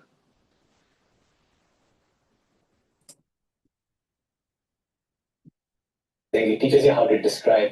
I think physics is a beautiful modeling of the natural world. I think philosophy is a beautiful modeling of the societal world. See, this guy doesn't even know what the hell he's talking about. Newtonian physics, where it's deterministic. What happens when it's indeterministic? How are you going to deal with it? Where you're working with probabilities and feedback loops. And after 1 or 2 time periods, things drift. What happens when the degrees of freedom are actually not stationary, but actually fluctuate? We'll use philosophy as a foundation. Tell me, what philosophy is actually, any philosophy, has actually proven the way mankind should be? Should we be stoic? Should we be cynical? Aristotelian? What should we be? Should we be egoistic? Should we be utilitarian? There's no answer. It's just a bunch of models. There's no real answer. Why? Because mankind is a chaotic system that's indeterministic.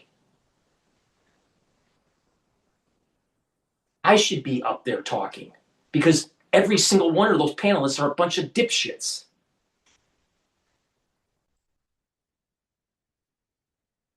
I do think that is a very important thing we need to learn to architect a world that we all are proud of. Architect a world. See, what? That's code speak for cybernetics. That's code speak of top-down governance. That's code speak for a technocratic society. That's not about the Enlightenment. That's not about freedom of your life, the pursuit of, liberty, the pursuit of happiness. When it's modeled by a technocrat? Be careful of this.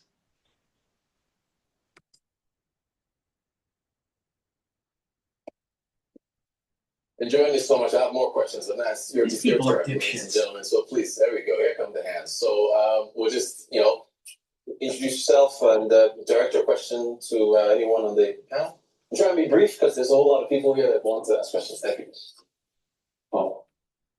Thanks, and we appreciate for coming and meeting. I am Japanese. No kidding. You are great, and so. None of them said anything of real substance. To Davos and driving force, your company is great. So I want to know your driving force. Well, your driving force for being here at Davos. A liberal driving force. No. 2 or 3 questions. No. Stick to the question. I hate when they do. Hello, Manuela Forster from Germany, also the future medicine woman and diplomat. I'll just answer the damn questions one-on-one. The thing is, the driving force of at least the panel that's up there, being technocratic, being socialistic, telling you on how to live your life. Now, the only thing that made any sense throughout that whole talk was that women need more education, especially in these underdeveloped countries. Everything else was horseshit.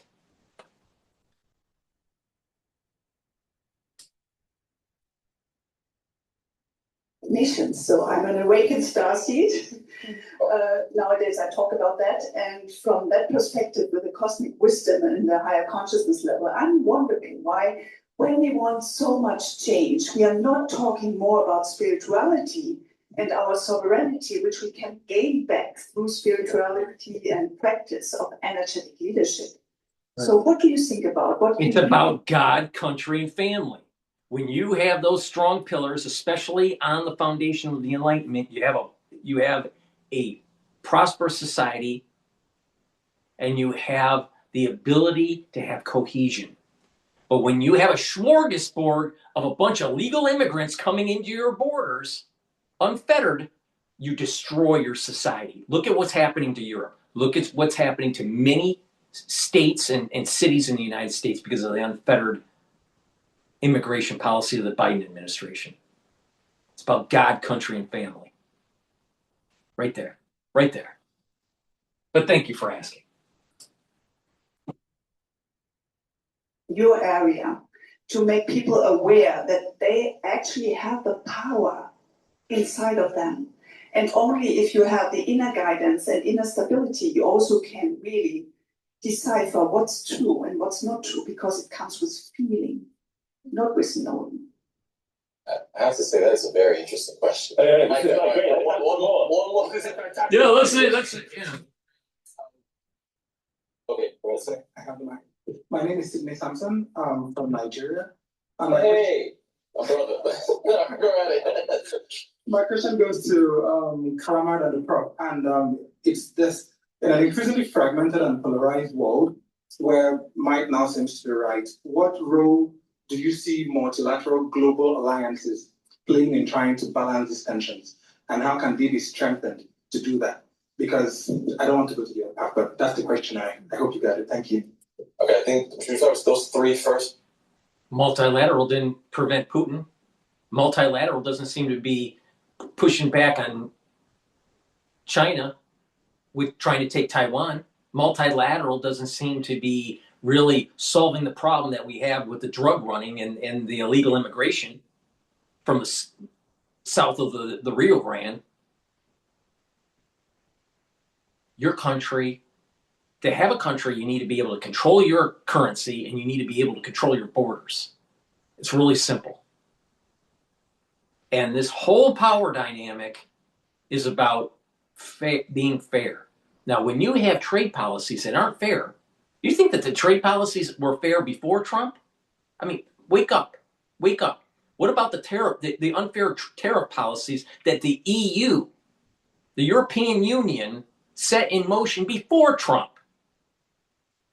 What about them sucking on the tit of the American taxpayer to bolster up NATO while these European countries were giving social programs to their citizens that the American taxpayers were subsidizing?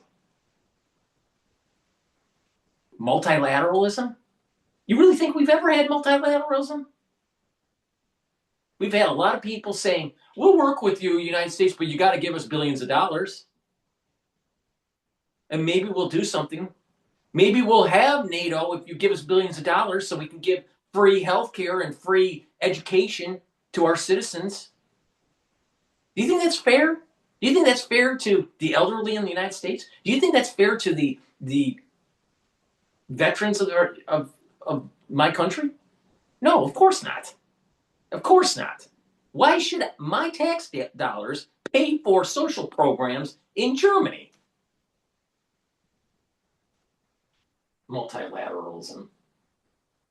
Multilateralism has always been a failure. You can't even pass something in the UN. You have committees within the UN. You have councils that are run by countries that are run by dictators that have very poor human rights policies in the UN. And that's supposed to be a multilateral organization. Really think multilateralism is working? People need to wake up. Your motivation for Davos, the spirituality question, and then the multilateralism, being able to address the issues you're seeing. So, who would like to? I guess you would direct it. The first question directed at you. So, I mean, I think there might have been years in which the rationale for coming to Davos wasn't clear, but this isn't one of them. I mean, and it goes directly to your point about multilateralism. I mean, this is an unusually significant week because what's happening here, and it has also to do with the change of leadership at WEF, is that we have, in the form of Larry Fink,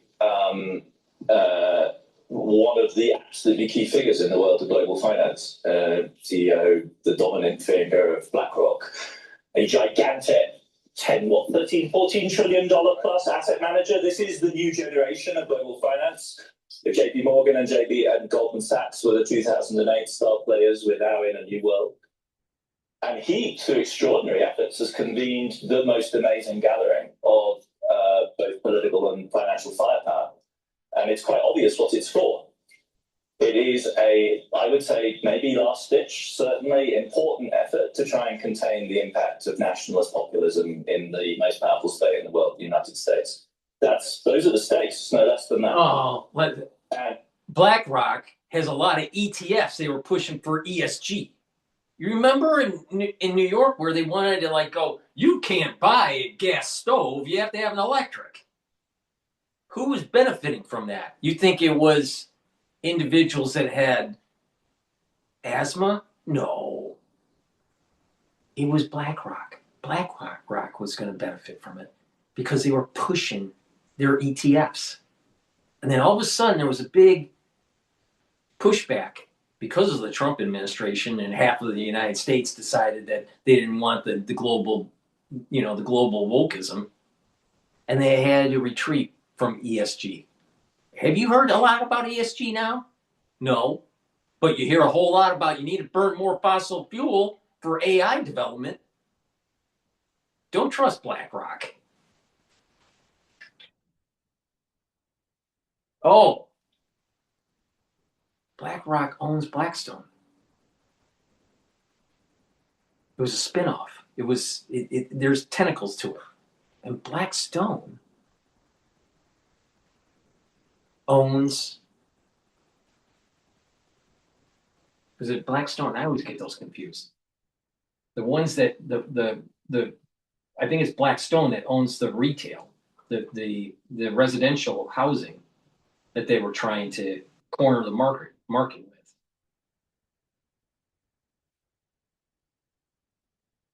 All right, whatever. But the point here is that you got to worry about Blackstone or BlackRock. All right, they're pushing an agenda, and they try to grow these funds that are pushing that agenda. But when the agenda doesn't seem to be able to get some traction, they'll back off. Now Trump's going after these companies that are buying up houses because they were trying to corner the market and jack up the price of the homes. All right? Well, he's saying you can't do that anymore. So of course, Fink is going to be, I don't like Trump. He's hurting my business model. He doesn't like ESG.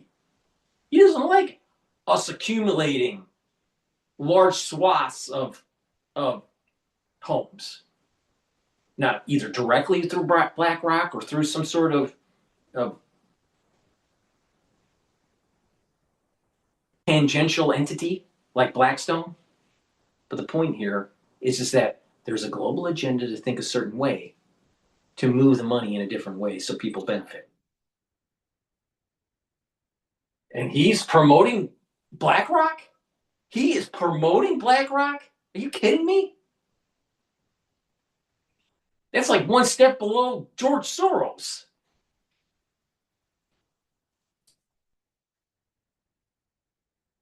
Be the last effort, but this is an important moment, and the Europeans are clearly going to need this as a venue for discreet talks with the Americans over Greenland without having to be too far out in public. And that, no less, ladies and gentlemen, is what's up this week in this town. Is we're trying to figure that out. So that kind of answers your question. You don't need much personal motivation to witness it, and B, to contribute whatever you can to an honest conversation. I was very struck by Fink's remarks about how his project, and with the authority of BlackRock behind him, is to raise and to elevate the conversation and to the level of frankness, and also, whatever my remarks were about the Trump administration, I'm wholly committed to trying actually talk with American Republicans, which is not something I get the chance to do very often in New York, right? We live in bubbles. I'm very conscious of living in a liberal bubble. And this is the first time I actually get to encounter my own government. And on a stage. So those are these two questions are directly. I think this is true for very, very many of the people who are in the official delegations and so on are here because they are concerned with your question. Thank you. Does anyone want to take a stab at the spirituality questions with respect to looking inward and that solving the issues that we're seeing? All right, Taylor, take a swing at it. Go ahead. For me, what came up for me is that I have the privilege of living in Australia, which has the longest unbroken thread of human culture in the world. And we should be a world leader in thinking about the future, thinking intergenerationally, being connected with these incredibly deep wisdom systems of knowing, being, and doing, and the spiritual practices that surround that. And yet we find ourselves entirely detached from it. The reason why is because your economy is a commodity. Selling iron ore and coal and stuff to China. That's your economy right there.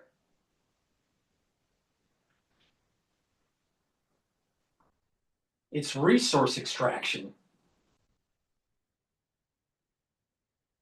Had we never forgotten how to practice leadership in the way that First Nations people still do, and that they have for over 65,000 years, we'd be in an entirely different governance situation than we are right now.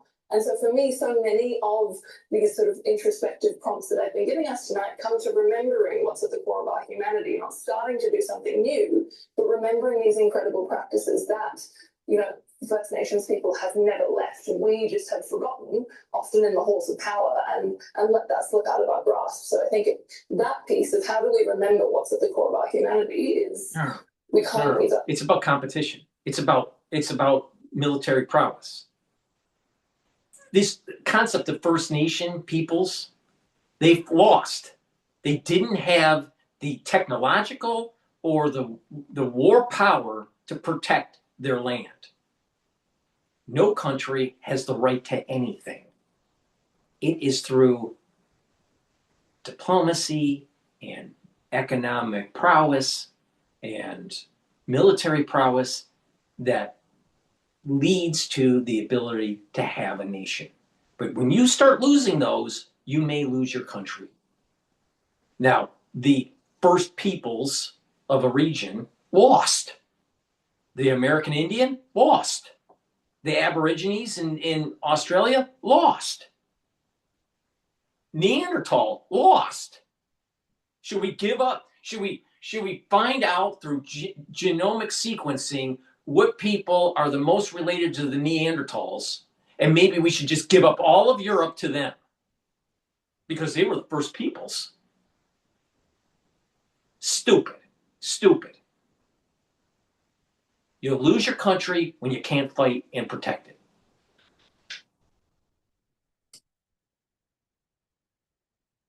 All right, got 9 minutes to go, so let's. All right, we've got a gentleman here. Okay, we've got so many hands up. All right, go ahead. Hello, my name is Cottrell. I'm just about to graduate and I'm from France, and pardon my French. And I think we can all agree with the many points that were mentioned this evening. We're not the ones who need convincing, and at some point there was a case made on education, which is long term, and I wanted to ask if any of you had any idea about the how we could do this. For example, AI slop is slop, that it works, it's fun, people like it, and it has an effect. How do we fight this? The dopamine receptor that people just you gotta detach. Okay. You gotta break the habit. Phone in the front. Oh, okay. I guess the back is still getting some love. We'll get to you as soon as possible.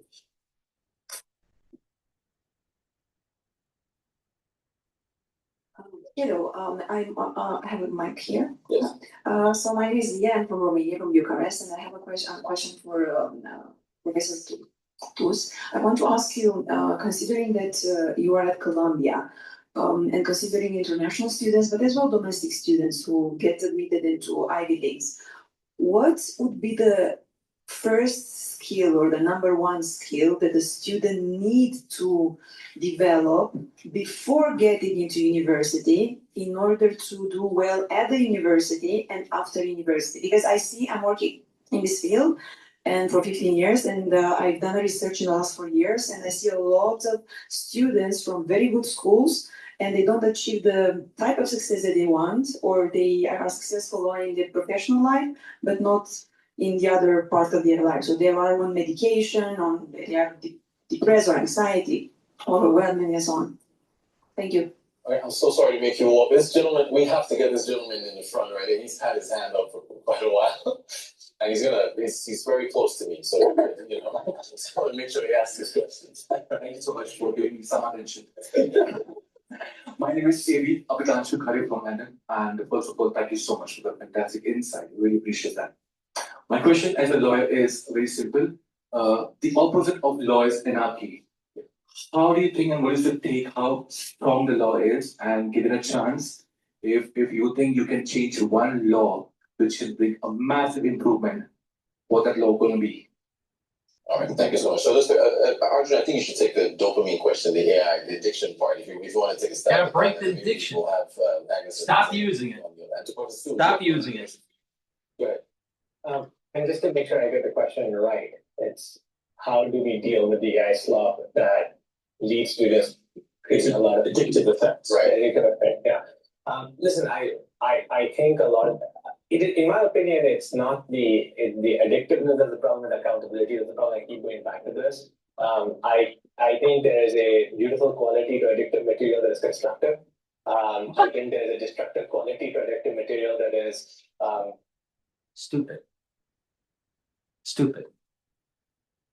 How do you stop the addictiveness of cocaine? Stop using it. I mean, I tell you, don't trust a technocrat. I mean, these people, how the fuck did they get on stage? You can see throughout this whole video how I nitpicked and tore apart their argument. Now, you may not like how I do it, but literally, they don't have a strong foundation of logic. He literally said the addictive behavior of AI isn't an issue. What? Your kids are getting stupid because of it. Oh, he's a technologist. He makes money doing it. Lovely.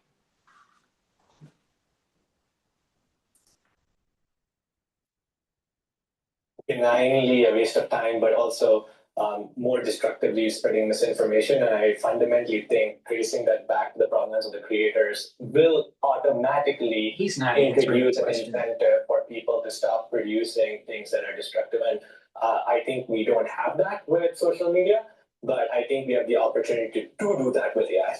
Thank you. Professor, there's one skill that a student should have to, have success or something. I mean, so many people are interested in different ways, but it's a sustained attention. Yes, sustained attention. That's a great, that's true. And the ability to think and not be dependent on others. And oh, by the way, have a affiliation to the Enlightenment and not Marxism.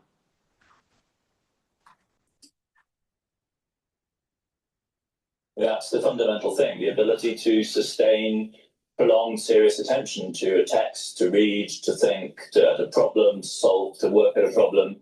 That doesn't necessarily mean like just strapping yourself to the desk and lashing yourself. It means learning your own internal rhythms. Like, where does your spirit go? Where does your mind wander to? How do you contain that? How do you manage it? And that, I think, is the absolutely key thing. And it is rare, and it's difficult, and it takes habit, and it's a kind of training. It's like learning to play an instrument or perform well in sport. It's that kind of habit, and it's about endurance, mental endurance, or reading endurance. Like, for example, I'm reading 2 books right now, right? Most people out there can't read from the first page to the last page because of their attention span sucks. All right? I'm reading something that's very scholarly about letters from Cicero and how the Roman Republic is falling apart, and the new book by Daniel Jurgen, The New Map. All right? This is dealing with oil and geopolitics and energy and whatnot, right? But most people out there, they couldn't read this because they don't have the mental endurance anymore because of the doom scrolling AI, social media has made you stupid.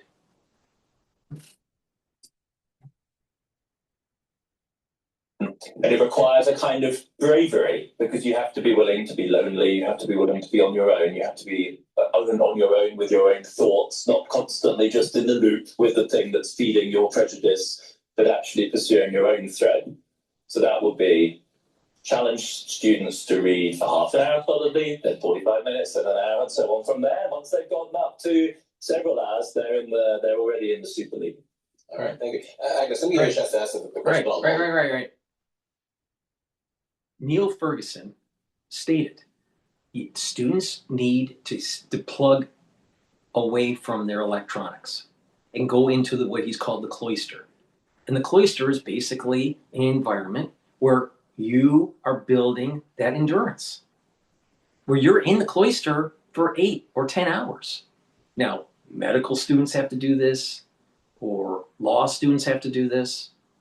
But the sad thing is that many higher level of academia, the undergrad doesn't have the skill sets, they don't have the endurance to be able to do an 8 or 10 hour trek in the cloister.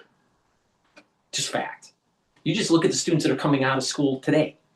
They don't have an attention span more than 45 minutes, let alone 8 hours.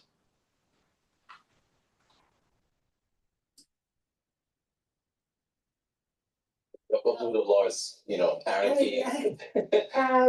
I don't know, law on death penalty in too many countries, law on female guardianship in South Africa and Afghanistan, law that prevent women from accessing education in Afghanistan, law that declares that your support to Palestinian rights is amounting to terrorism and must be... It seems like it's laws that are already figured out through a constitutional republic. And it's on the foundation of life, liberty, pursuit of happiness, property rights. See, it goes back to that. Constitutional republic, ideals of the Enlightenment, God, country, and family. That's, if you have laws that are aligned with those ideals, you're going to be okay.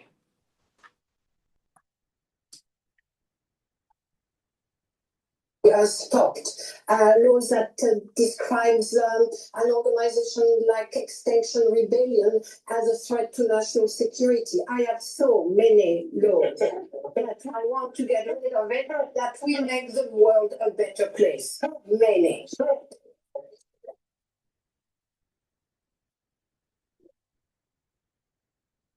think you might be the last question because we've only got 3 minutes to go. So. Hello everyone, my name is Nahid Azul.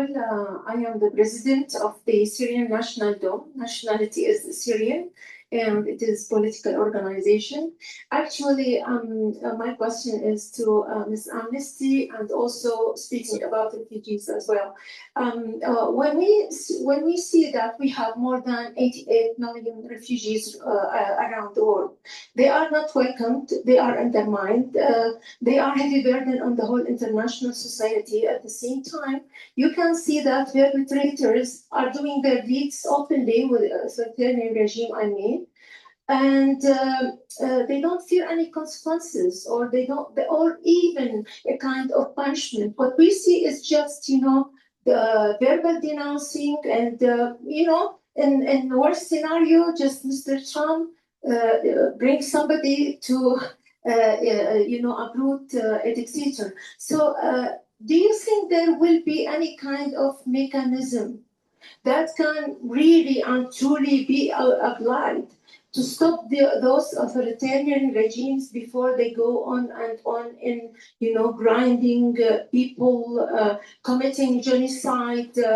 fleeing like Assad, just, he is enjoying the fortune in Russia, and also the Iranian regime and everybody else. Thank you. All right, so you both get the last words in. Let me have you take a crack at that. You've got a minute, so but actually I really haven't seen enough to just jump on that. You get the last one. Totally fine. Okay, thanks. Go ahead. Okay, we look think it's a fundamental question that you are asking. Are there mechanisms to hold them accountable? Are there mechanisms to prevent them from getting into power? I think there are, but there is no political will to implement them.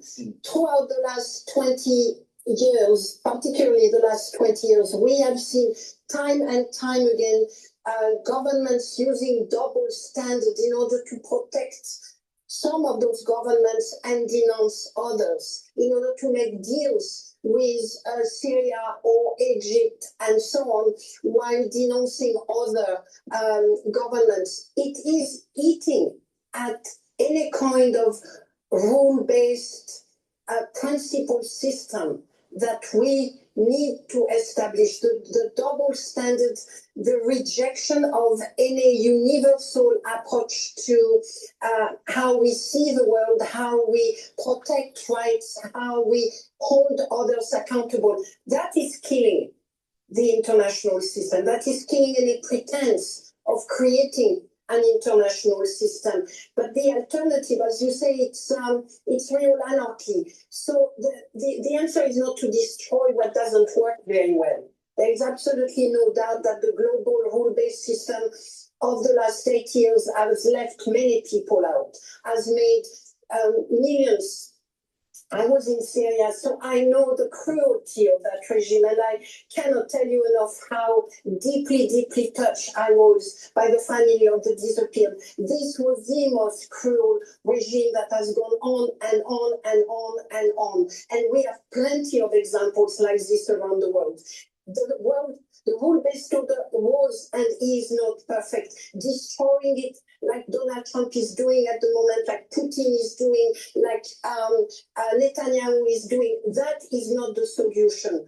Trying to tackle the limitations and the problem, trying to reform what can be reformed, strengthening the accountability dimension, tackling the double standard, truly ensuring a universal approach to what we believe must be implemented around the world. That are the solution. But the destruction will only bring us to annihilation. So I'm calling on all of you, when we say that the rule-based order is on its way out and that it is a problem, we don't mean that the rule-based system was perfect, and we need to acknowledge that.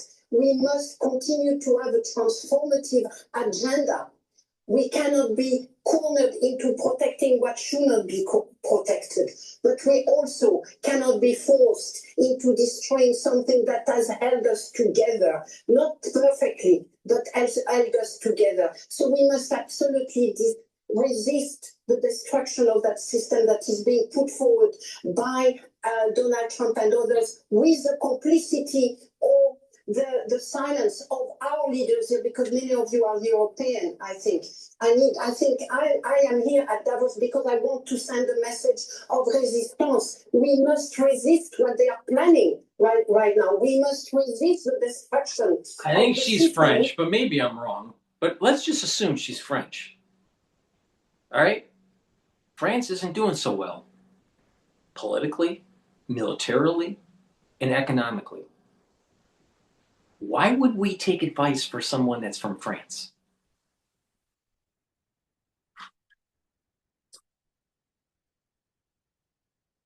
Resist the notion that corporate sectors can rule every aspect of our lives. We must resist the destruction of the environment. And I wish I will be as hopeful as you are. I'm not at all that hopeful. But I think it could come about if together we say no and we stand up and we resist. It cannot just be about Smash the New World Order. must be about Greenland, but it cannot just be about territorial integrity. It must be about values. It must be about the Syrian people who are still demanding accountability. It must be about all of our rights that must be protected, and for that we must be bloody brave and bloody courageous. Oh, wait, but she still wants lots of immigration that's destroying the culture in France. Is that what she wants? You're a whiner. That's what she is. Look at, she dresses like a Euroliner. Limits.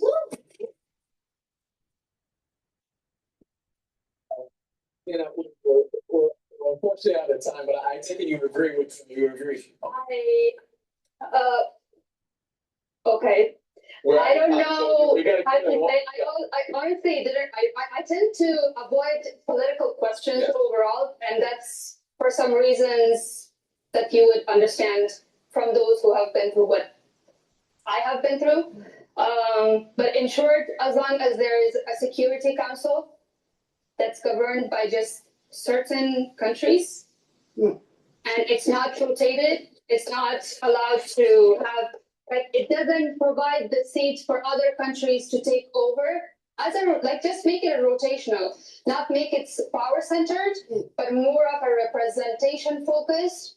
Then the whole world order, the legal system, everything will remain the same. So there are Start questions. socialistic. What things She's in wrong. the legal order should change for it to respond to our needs better? We will never have a perfect world, but how can we make it better is by questioning the current system. You don't need to just completely remove or replace the system, but rather find the solution. We often talk about disruption, but we forget that some of the solutions, some of the boundaries that we can create right now exist within the current system. So I'll stop there. Thank you. Thank you all. Thank you. You guys are both agreeing. Thank you so much. Thank you very much. Thank you also, our panelists. You guys are fantastic. Thank you. All right. Please go to my store, the-studio-reykjavik.com. Help support the work that I do and help support your health and wellness. Get the magnesium and zinc. This will boost up your immune system and also help with your brain function. Take it every day, especially in the winter. Turmeric will soak up free radicals and bring down inflammation, boost up that immune system. Lignans helps with your immune system and endocrine system, brings down inflammation and soaks up free radicals. When you stack these together, very powerful to slow down the aging process.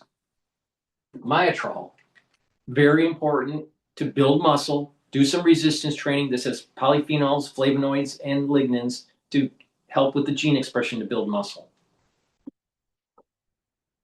Omega-3 helps with your cardiovascular health. Clarity Factor, a very powerful neurostat to get rid of brain fog so you can concentrate and help with your memory and speed your thinking. It'll help over time to improve the neuroplasticity and those dendritic connections to speed up cognition and memory. If you have joint pain or muscle pain, get the super strong relief and apply it on your skin, and in 30 seconds you'll have the relief. Very powerful. Olive leaf extract, dual purpose. It's going to help with your cardiovascular health and your immune system. Renew silver gel. With this structural nano silver gel will help with the topical part of your skin. If you're not feeling well or someone around you is not feeling well, put it on your hands, around your mouth, around your eyes, around your ears, lightly coat your nostrils. Also put it around your eyes. Stays active for 5.5 hours.